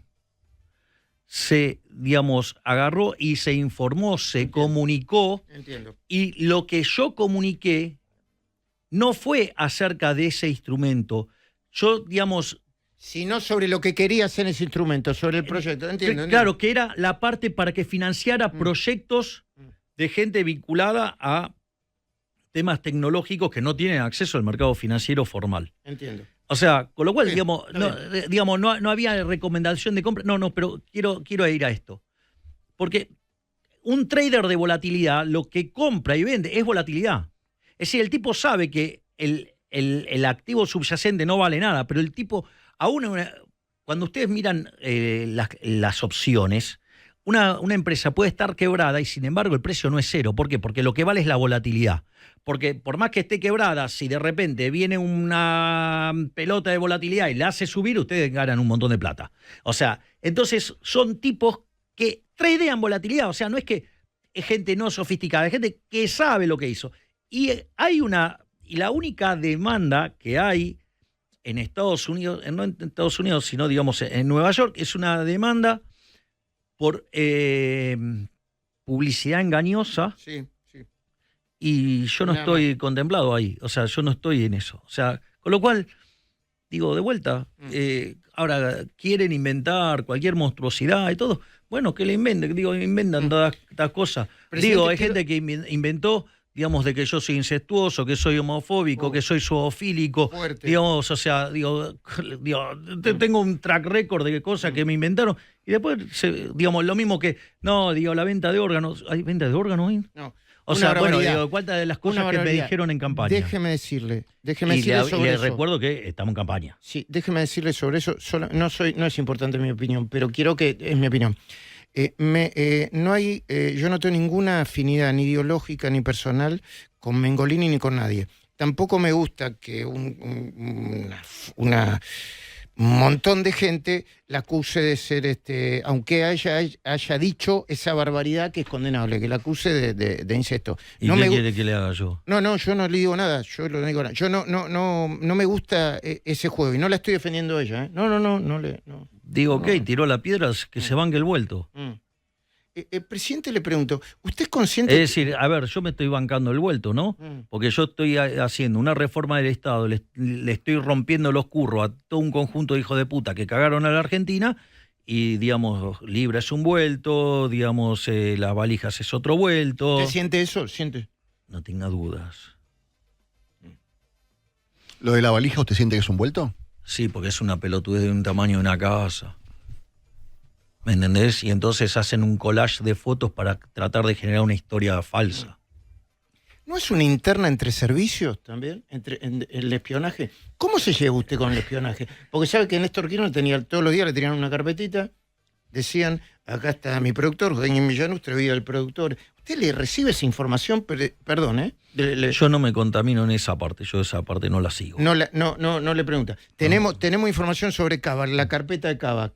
Se acaba de dejar la barba, eso no. O sea, y a mí eso no me sirve para gobernar. A ver, no le sirve para gobernar, está bien. Claro, yo le digo, a ver, cómo nosotros planteamos el gobierno. Después usted me puede decir, no me gusta, no sé, lo que quiera. Perdón, estamos hablando con el presidente de la Nación, 14 grados y medio la temperatura, 11 y 20 de la mañana, para que ningún fantasioso crea que esto es una inteligencia artificial o está grabado. Está en vivo. No, y además digo, me parece que está resultando una conversación muy interesante. Para mí, por lo menos, es muy interesante. Adelante. Bueno, entonces estoy haciendo bien mi trabajo. A ver, vamos. El gobierno tiene, espionaje. Si vos querés, 3 líneas de acción. Hay una línea que es la gestión, hay otra que es la política y hay otra que es la batalla cultural. Entonces, en lo que concierne a la gestión, yo, digamos, estoy muy involucrado con 5 ministerios.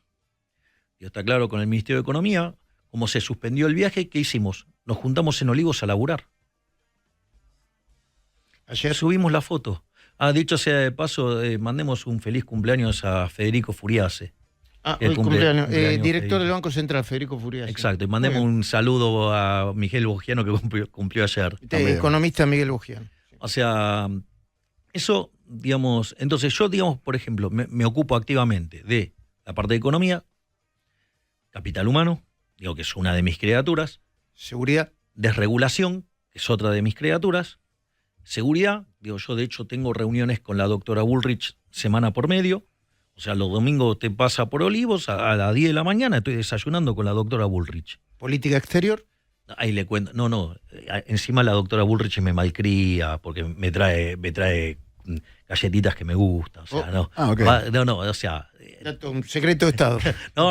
O sea, es un placer. Todo con Bullrich es un placer. Cancillería, evidentemente, toda la parte exterior, digamos, yo le pongo el cuerpo muy fuertemente. Perdón que interrumpa. Acaba de suceder una reunión entre Trump y Netanyahu y están anunciando, creo que en las próximas horas, no sé, usted me corregirá, presidente debe estar informado, el cese el fuego o el principio de una paz, no sabemos, entre Israel en Gaza. En la franja de Gaza. Bueno, digamos... ¿Tiene algo para decir sobre eso? Perdón. Sí, digamos que adhiero absolutamente a la posición de Netanyahu de promover a Donald Trump con el Premio Nobel de la Paz, porque estaría a punto, digamos, cuando termine todo el trabajo que está haciendo, estaría cerrando 11 conflictos bélicos en el mundo. Muy bien. No, pero qué interesante, ¿no? Porque decían que el tipo iba a traer la Tercera Guerra Mundial. O sea, sucede que termina siendo el presidente de la paz. Ok, lista de ministerios, gestión, porque lo interrumpí, perdón. Claro, entonces ahí, digamos, hay 5 ministerios en los cuales yo participo activamente. Después, o sea, parcialmente en defensa, o sea, digo, voy llevando los temas con Petri, pero, digamos, o sea, lo hago desde una cosa donde tengo un conocimiento muy limitado. Y después hay 2 áreas en las cuales no puedo opinar nada. Digo, ya sea en lo que tiene que ver con justicia y lo que tiene que ver con salud. Por eso sistemáticamente le pido perdón a Mariano Cunio Libarona y a Mario Lugones, digo, de que de repente pareciera que no ponderara su trabajo. Pero sí le importa la batalla cultural. Esa la disfruta, sí, lo apasiona. Esa me encanta. Aunque se le escape las puteadas, los adjetivos. Bueno, eso. ¿Usted nunca pide perdón cuando se equivoca? Sí, claro que pido perdón. Claro y se equivoca. Y si putea a alguno mal y le dice, me puteaste mal y de mi familia, ¿le pide perdón? Si yo me equivoco, siempre pido perdón. Digo, el error es parte de la vida. A ver, yo lo oí decir, presidente, este es una mierda, con nombre y apellido. No es mucho mierda decirle mierda. No es, más allá de la forma, yo discuto los conceptos. El concepto está bien, la forma. Decirle mierda a una persona es como... por ahí no piensa como usted, qué sé yo, y no es una mierda por eso. Yo creo que hay muchísima gente que no piensa como yo, pero yo la quiero, tengo afecto, comparto determinadas cosas. ¿Y usted qué cree? ¿Que todas las personas vinculadas a mí, digamos, o sea, yo pienso igual? No, pero cuando dice mierda es como que... pero cuando yo veo un error sistemático y malicioso de manera permanente, digamos, esa persona se puso del lado de mis enemigos. Y si además, a mí, es más, yo no tengo ningún problema que me ataquen, no tengo problema en que me insulten, no tengo problema en nada. Mi problema es con 2 cosas, con la mentira y con la injusticia. Entonces, si yo lo voy a poner así, yo agarro y te engancho diciendo una mentira y te lo marco. Te engancho de vuelta diciendo una mentira. O sea, porque el error... Me puedo equivocar. Está bien, Luis, yo te tomo el punto. Entonces, una equivocación es un error, ¿está claro? El error, por definición, es ruido blanco. Quiere decir que se distribuye normalmente con media cero. Es decir, un día te equivocas de este lado, otro día te equivocas del otro lado. O sea, y vas teniendo... A veces te puede pasar que 2 o 3 te caen de un lado, 2 o 3, 4, digo, si vos empezás a ser cara y seca, digo, una vez que tires 1.000.000 de veces te da 50 y 50. Se llama límite probabilístico. Pero quizás de repente agarras una racha que sale en 10 caras, por decirlo de alguna manera. Y no quiere decir que en algún momento va a haber otra que sea de 10 secas, pero seguramente que cuando tiendas a infinito se va a equiparar eso.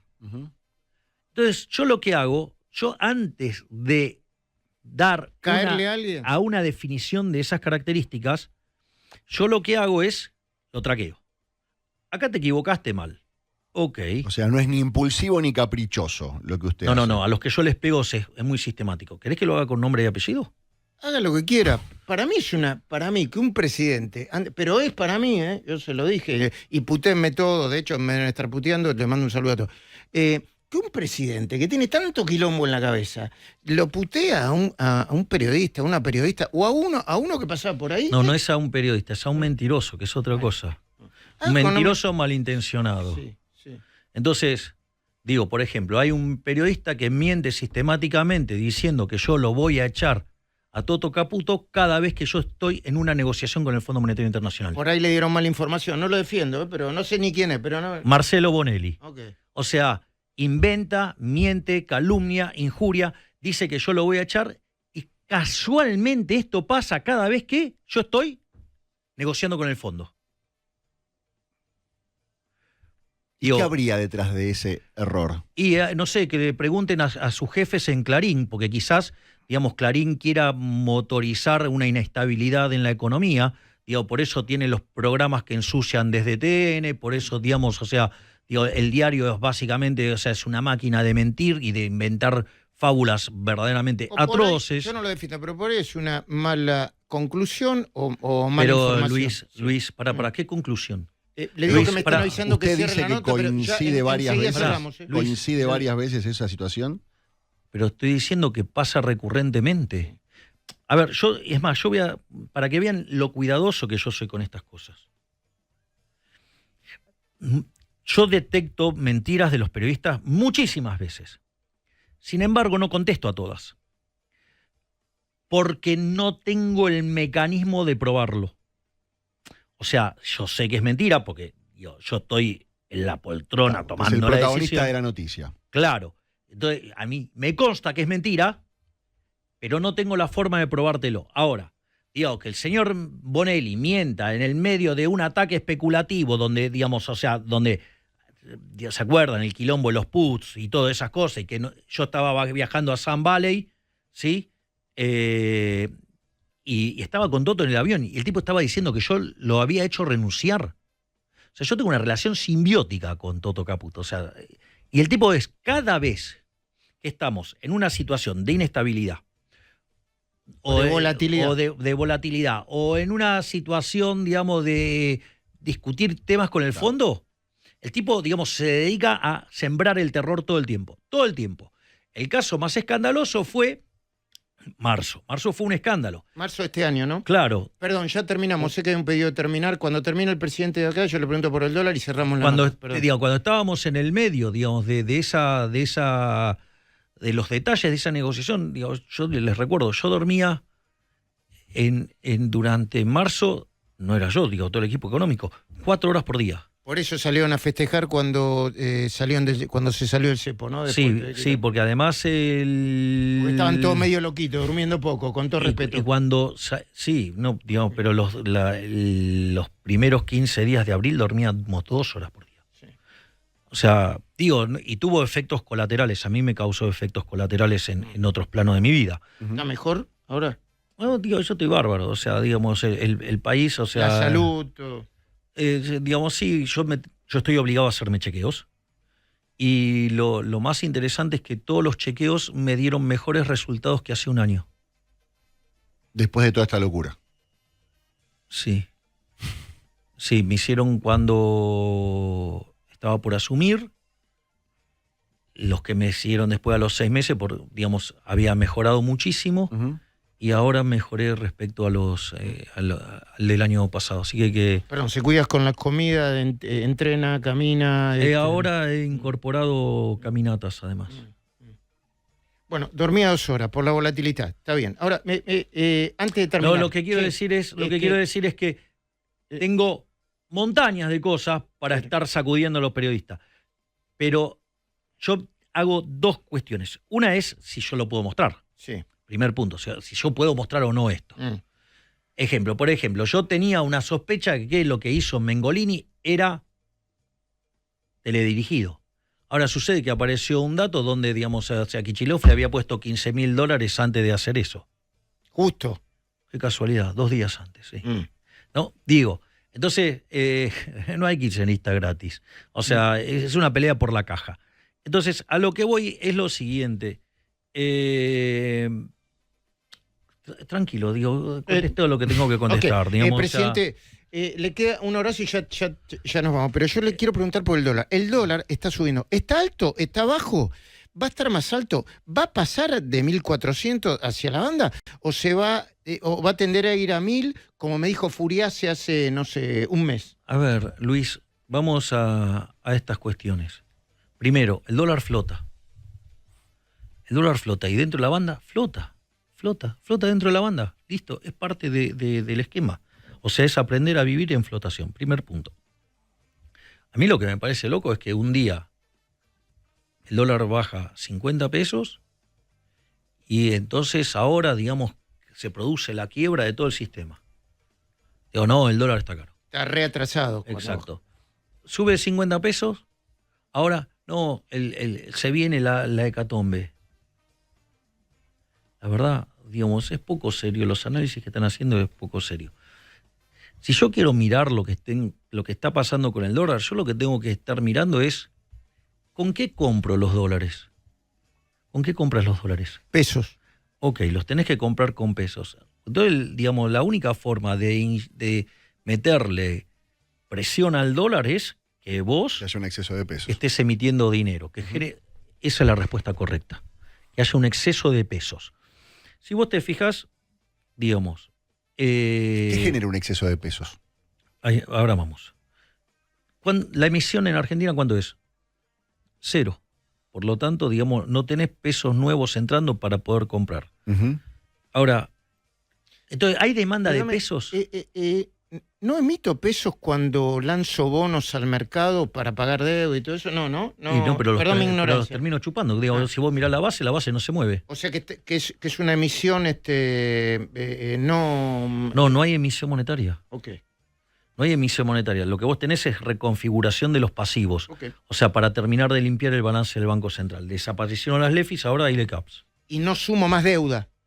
No, porque cuando vos fíjate, nosotros para sacar este miedo de las reservas, nosotros tenemos un programa que colocamos $500 millones cada 15 días, o sea, 1.000 millones por mes.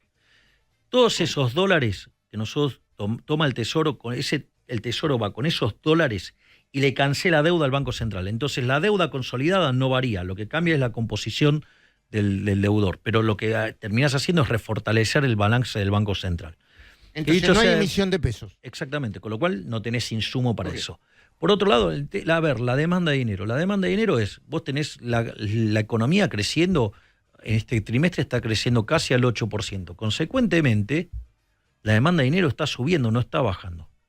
Después tenés otro problema, es que la economía tiene un muy bajo nivel de monetización, por lo tanto, la demanda de dinero tiene más para crecer que para caer. Entonces, vos no tenés elementos, digamos, que hagan a que el dólar tenga que moverse. Digamos, por una cuestión de índole nominal. Lo que vos sí tenés es a la casta política tratando de hacer daño, pegándole al riesgo país, y eso te genera volatilidad en el tipo de cambio. Ahora, ¿qué es lo que pasa?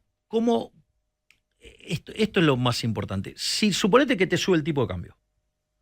Ahora, vos sos un tipo que sos profundamente inelástico a las cosas que tienen precio en dólares, con lo cual seguís consumiendo las mismas cantidades de cosas vinculadas a los dólares. ¿Qué quiere decir eso? Que vos vas a gastar más pesos en esos dólares, en esos bienes ligados al dólar, ¿sí? Eso, inexorablemente, si vas a gastar más en el dólar, por decirlo de una manera, ¿qué tiene que pasar? Deja de comprar manzanas. Claro, entonces los otros precios van a caer.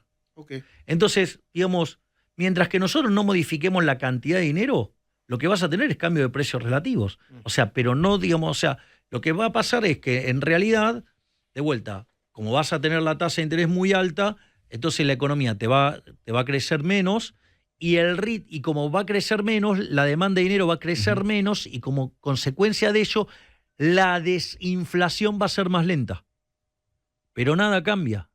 Por eso cuando vos me decís, no, vos ves de este escenario político, y la verdad que la macro está tan sólida, que en realidad no me calienta, porque si querían hacer daño ya es demasiado tarde, no tienen forma de causar daño, entonces eso se vuelve transitorio, sin posibilidad de espiralizarse a permanente, y yo, digamos, el 11 de diciembre lo cambio. Bien. Mi última pregunta tiene que ver con algo que dijo hace poquito cuando le preguntó Luis con respecto al caso Libra y algo que usted menciona frecuentemente de sus charlas con Elon Musk. Te contó varias veces que le llamó la atención cuando Elon Musk le contó que él se despierta todos los días pensando qué quilombo del universo puedo solucionar. Me parece un fuera de serie. Y recién Luis le preguntó si usted se despertaba pensando en el caso Libre. Usted dijo, no, tengo otras cosas para pensar. ¿En qué cosas está pensando? Digamos, ¿qué cosas tiene que resolver y son las que se le aparecen a la mañana cuando arranca el día? Nosotros es... La lógica, ahora es el momento de crecer. Digo, pensando en que la inflación ya deja de ser un problema. La inflación... El momento de crecer se volvió es el momento keynesiano. No. Si vos querés que termine la nota, lo estás logrando. Pero. Si vos querés que termine la nota así... No. Fue un error. Si lo repetís muchas veces se va a enojar con vos. El keynesianismo no puede explicar el crecimiento económico porque es un enfoque de corto plazo. Y el crecimiento es una cuestión de largo plazo. Entiendo. Con lo cual, no es de keynesiano el crecimiento. Pero esto, o sea, el desafío es crecer ahora. Claro, porque el punto es esto. Hicimos muchos con el tema de la pobreza, hicimos un montón. Ahora, pero todavía queda un tercio de la población. Claro. O sea, todavía queda un montón de problemas en el mercado de trabajo. Entonces, nuestra obsesión es crecer. ¿Por qué? Porque el crecimiento lo que te va a permitir es que siga bajando la pobreza, la indigencia y que la gente viva mejor. O sea, si vos querés pensar la lógica del programa económico argentino es, por un lado, la cuestión de la estabilidad, que es déficit cero, emisión cero, tipo de cambio libre. Algo que no viste nunca en la historia argentina. Nunca. Cuando te dice yo ya la vi, no, vos no la viste nunca. Porque nunca tuviste equilibrio fiscal, nunca tuviste emisión cero y nunca tuviste tipo de cambio libre, las tres cosas juntas. Ese es el primer punto. Equilibrio fiscal no tuviste nunca, además. Y emisión cero tampoco. Pero dicho esto, crecimiento pero eso son las precondiciones, es para que vos dejes de generar ruido en el sistema para que los agentes puedan hacer cálculo económico. Ahora, después hay cuestiones que tienen que ver con el crecimiento. Una cuestión que tiene que ver con el crecimiento es el capital humano. Entonces, pero la política del capital humano no arrancó ahora, arrancó desde antes de que asumiera. Entonces, ¿por qué? Porque vos tenés capital humano de primera generación y de segunda generación.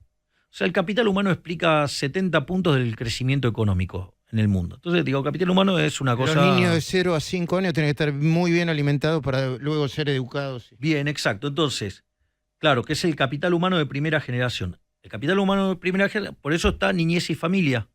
¿Sí? Y eso se integra con lo que tiene que ver con la parte de salud. Lo que pasa es que el quilombo de salud era tan grande que hubo que splitear el ministerio.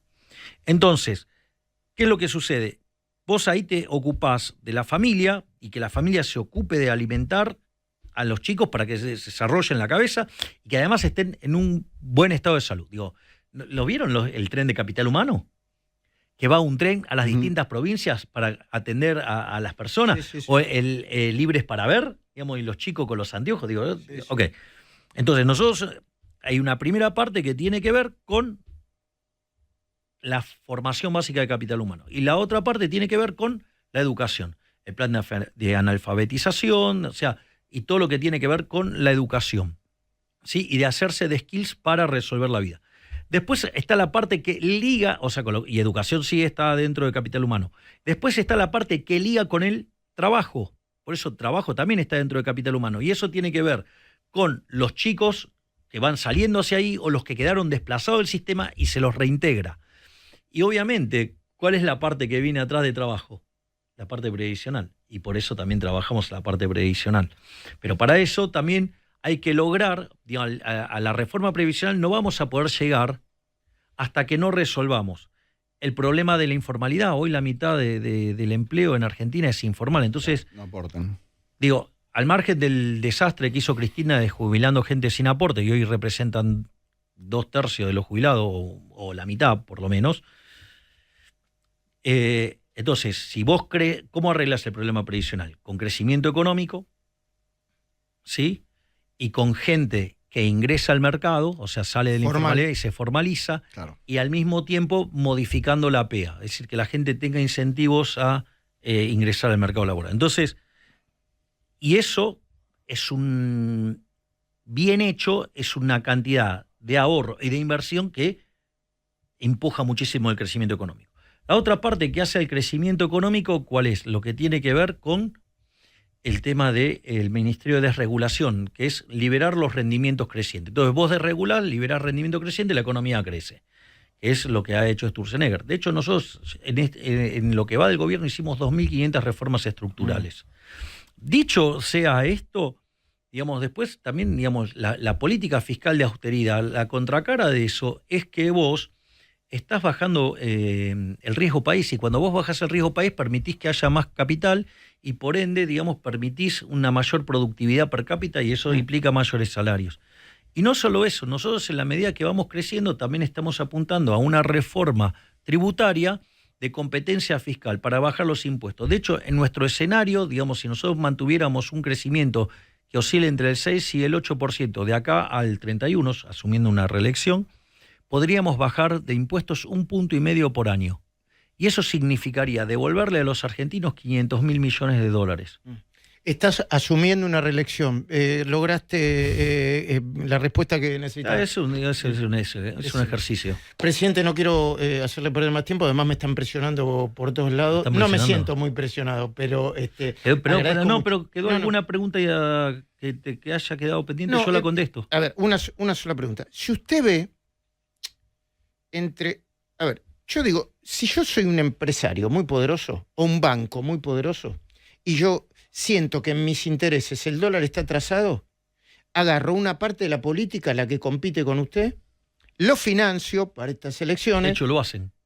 Bueno, le hago sacar un montón de votos y digo, ¿viste Milei que Milei llegaba hasta la esquina? Estamos acá en Guarno de Cosas, ya llega hasta la esquina. Usted, pero ¿con qué lo va a comprar? Bueno, esto es lo que le digo yo, pero el porque tema, tienen fuerza. Pero de vuelta, ¿con qué lo van a comprar? Con guita. ¿Qué guita? La guita que tenga el empresario, el banquero. ¿Qué guita? Financia ¿En qué a lo lo compra? que usted llama el partido del Estado. ¿Con qué lo compra? ¿En pesos o en dólares? Lo compra con pesos. Sí, o con dólares, qué sé yo. Ok, los pesos que aplique a comprar eso no se pueden aplicar a otro lado, con lo cual, digamos, va a generar deflación en otro lado. ¿Y si lo hace con dólares? Y si compra dólares con dólares, digo, no se mueve el tipo de cambio, está macheada oferta y demanda. O sea, es como con la oposición, lo que piensan que puede llegar a ser un daño termina siendo un beneficio para usted. ¿Y eso está sucediendo? ¿Le parece? ¿Usted tiene la intuición, la deducción o la información de que está sucediendo? Sí, hay muchos empresarios que, digamos, los empresarios prebendarios no les conviene este modelo. Digo, es más fácil, digamos, es trabajar todo protegido que salir a ganarte la guita sirviendo al prójimo, conviene mejor calidad o mejor precio. Además, para hacer eso van a tener que invertir. Porque antes, ¿qué pasa? Antes tenían un determinado stock de capital. ¿Sí? Suponete, $1.000. Lo estoy haciendo con un ejemplo. Se quiere quedar a conversar el presidente, les aviso. Perdón. Entonces, suponete que vos antes le sacabas un retorno de el 30% porque... ¿A los pesos? No, a ese capital, entonces te llevabas para vivir $300. Bueno, vos te acostumbraste a vivir con $300. Ahora, digamos, la economía cambió y el retorno no es 30, es 10. Entonces hay tipos que piden devaluación para romperle el culo a los trabajadores y seguir llevándose 300 al bolso. No. Vos ahora, si te querés llevar 300 al bolso, tu stock de capital no tiene que ser 1.000, tiene que ser 3.000. Y ahí te vas a llevar los 300. Entonces, como no quieren invertir, bueno, entonces quebrarán. Digo, si no pueden ser competitivos, quebrarán. Presidente, ahora sí la última. Yo conocí a muchos presidentes y a muchos dirigentes políticos.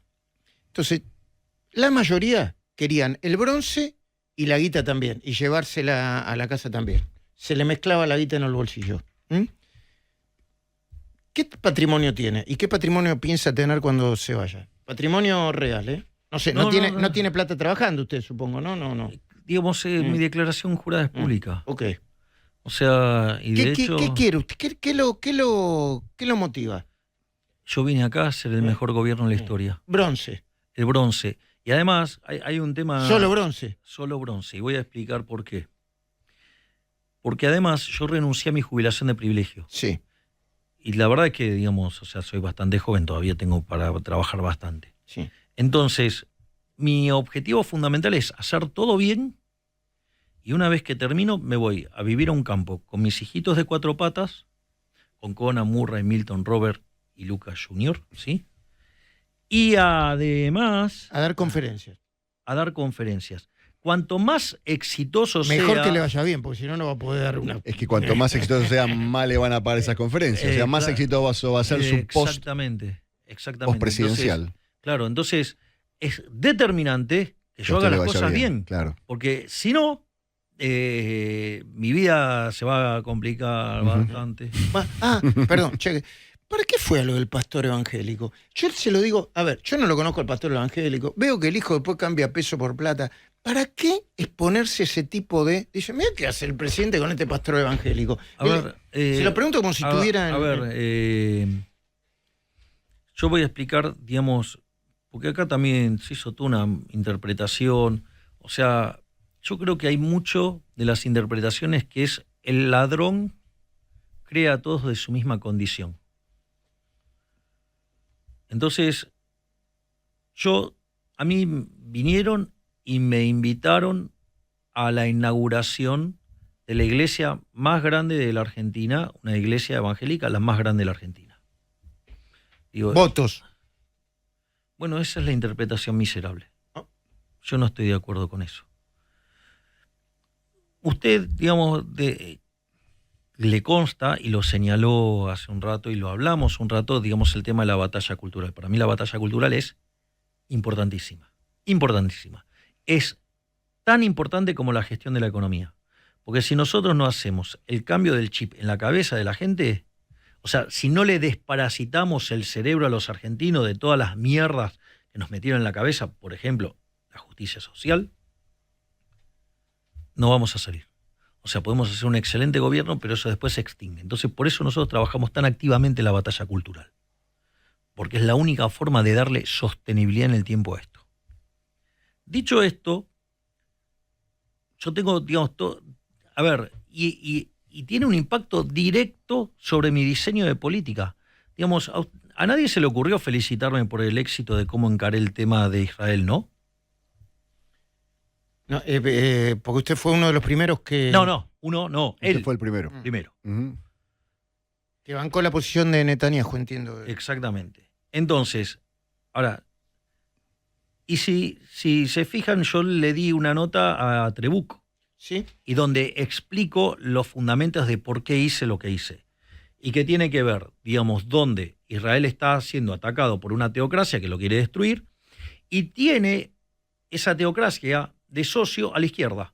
¿Y qué hace la izquierda ahí? Bueno, porque básicamente la izquierda lo que quiere hacer es romper a Israel, porque es romper las bases del capitalismo, que es los valores morales, éticos y morales de la cultura de Occidente, que es la cultura judeo-cristiana. En ese sentido, yo no dejo de ser, digamos, o sea, alguien que está en política. O sea, sería una pelotudez ignorar... Fue a ese templo evangélico para pelear por la batalla cultural también. Fui para comunicar, yo fui a hacer un planteo filosófico y expliqué por qué la defensa de las ideas de la libertad están vinculadas a la cultura judeo-cristiana.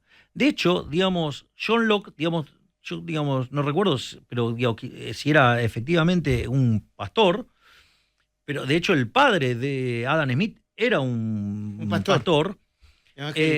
Sí, y no solo eso, el liberalismo nació básicamente con los escolásticos, es decir, la escuela de Salamanca. O sea, ¿qué te crees que eran? Evangélicos. No, eran todos curas. Es decir, con lo cual, digamos, la base del capitalismo, y es más, la base del libre mercado, está en la cultura judeo-cristiana. Entonces, ¿qué es lo que pasa? Por eso, digamos, o sea, la izquierda cuando te propone el Dios-Estado. Es decir, por eso la izquierda cada vez que entra en algún lugar extermina al culto religioso. Porque ahí es donde están las bases del capitalismo de libre empresa. Entiendo. Es decir, pero tiene que ver con mi defensa moral de las ideas de la libertad. Hay una, Después, si lo Meloni querés hizo leer en clave política, reflexión. es otro tema. No, Giorgia Meloni Pero- hizo una reflexión similar a esa, de los valores de la cultura judío-cristiana en Europa y priorizar y cuidar esos valores. Yo, bueno, gracias, eso es lo que no tiene quiero- jaque mate a Europa. Ujú. Yo le tengo Haberse miedo, olvidado de eso. le tengo miedo a la secretaria general de la presidencia, Karina Milei, y no sé si está acá, pero si se entera No, que, no, que no está vino. tan larga. Entonces por ahí podemos seguir. No pudo. Para estar- competir electoralmente, Cristina Kicillof. Digamos, mi desafío es llevarle la mejor propuesta a los argentinos. O ok. sea, no importa La nada. discusión va a ser libertad versus kirchnerismo en la provincia de Buenos Aires. Es libertad versus el partido del Estado. Ok, Libertad versus colectivismo. ok. No prefiera uno a otro. Me da lo mismo. Ok. O sea, Macri, bueno, Mauricio, pero, sí, a ver, mi carta electoral es, che, yo dije que iba a bajar la inflación, sí, la bajé. ok. Yo dije que iba a bajar la pobreza, la bajé. Dije que Argentina, digamos, o sea, iba a volar el PBI per cápita en dólares, se más que duplicó. Los salarios en dólares se duplicaron. Las jubilaciones en dólares se cuadruplicaron. Digo, ¿está terminado la tarea? No, queda un montón. Pero, digo, vamos a la dirección. Dije que iba a terminar con la inseguridad. Estamos terminando con la inseguridad. O sea, yo, digo... Tiene un problema porque hizo todo demasiado rápido, incluido sí, bajar la inflación. A ver, dicen algunos. sí. A ver, vamos a esto. Yo digo lo que pienso. Lo cual con todos los problemas que me genera. Sí, Y hago sí. lo que digo. Está bien. Entonces, ¿qué es lo que yo tengo para ofrecer? Mire, yo tengo todas estas propuestas, ¿sí? Y estos son los resultados que yo propongo. Porque además, todos los que proponen todas estas pelotudeces, además, ya, digo, no Ya solo les- que fracasaron en el mundo, sino que además, el mejor ejemplo de fracaso de toda esa porquería es Argentina. Perfecto. Ya arreglaron con el PRO, ahí hay algunos ruiditos ahí, pero creo que son mínimos. Mínimo. Ok. No lo vea Macri como, no sé, embajador plenipotenciario, casi como viaja por el mundo, por la FIFA, que puede A viajar mí- por el mundo a a mí- vender a Argentina, a a mí- Mauricio Macri, ¿eh? A mí me encantaría que el presidente Macri tuviera un rol tan destacado a nivel internacional como representante de la Argentina. Sí, me encantaría. ¿Por qué no se lo ofrece? Porque no salió el tema, pero digamos, o sea, pero sí, a mí me parece que tiene, yo creo que en una tarea así Macri tendría muchísimo para aportar, muchísimo. Bueno, tenemos un par de títulos. Presidente, muchísimas gracias. No, por lo arreglamos favor. con un café, no sé si antes de ir se le pueden dar otro café. Un café y un vaso de agua, muchachos. ¿eh? No, Mirá que ni está el siquiera café. tomé el agua. Está bien, ¿eh? Muchísimas gracias por haber venido. Gracias, y además Luis. en un día donde bueno, es característico. En los días feriados donde todo el mundo trabaja, nosotros fundamos esta radio, que fue el 1 de mayo, Día del Trabajador, y en los días patrios donde en general los medios y los streaming no laburan, nosotros laburamos. Y nos gusta. Es cierto, usted dice que la adicción al trabajo es un invento de los... ¡De los vagos! No, Es un invento de los vagos. gracias. No se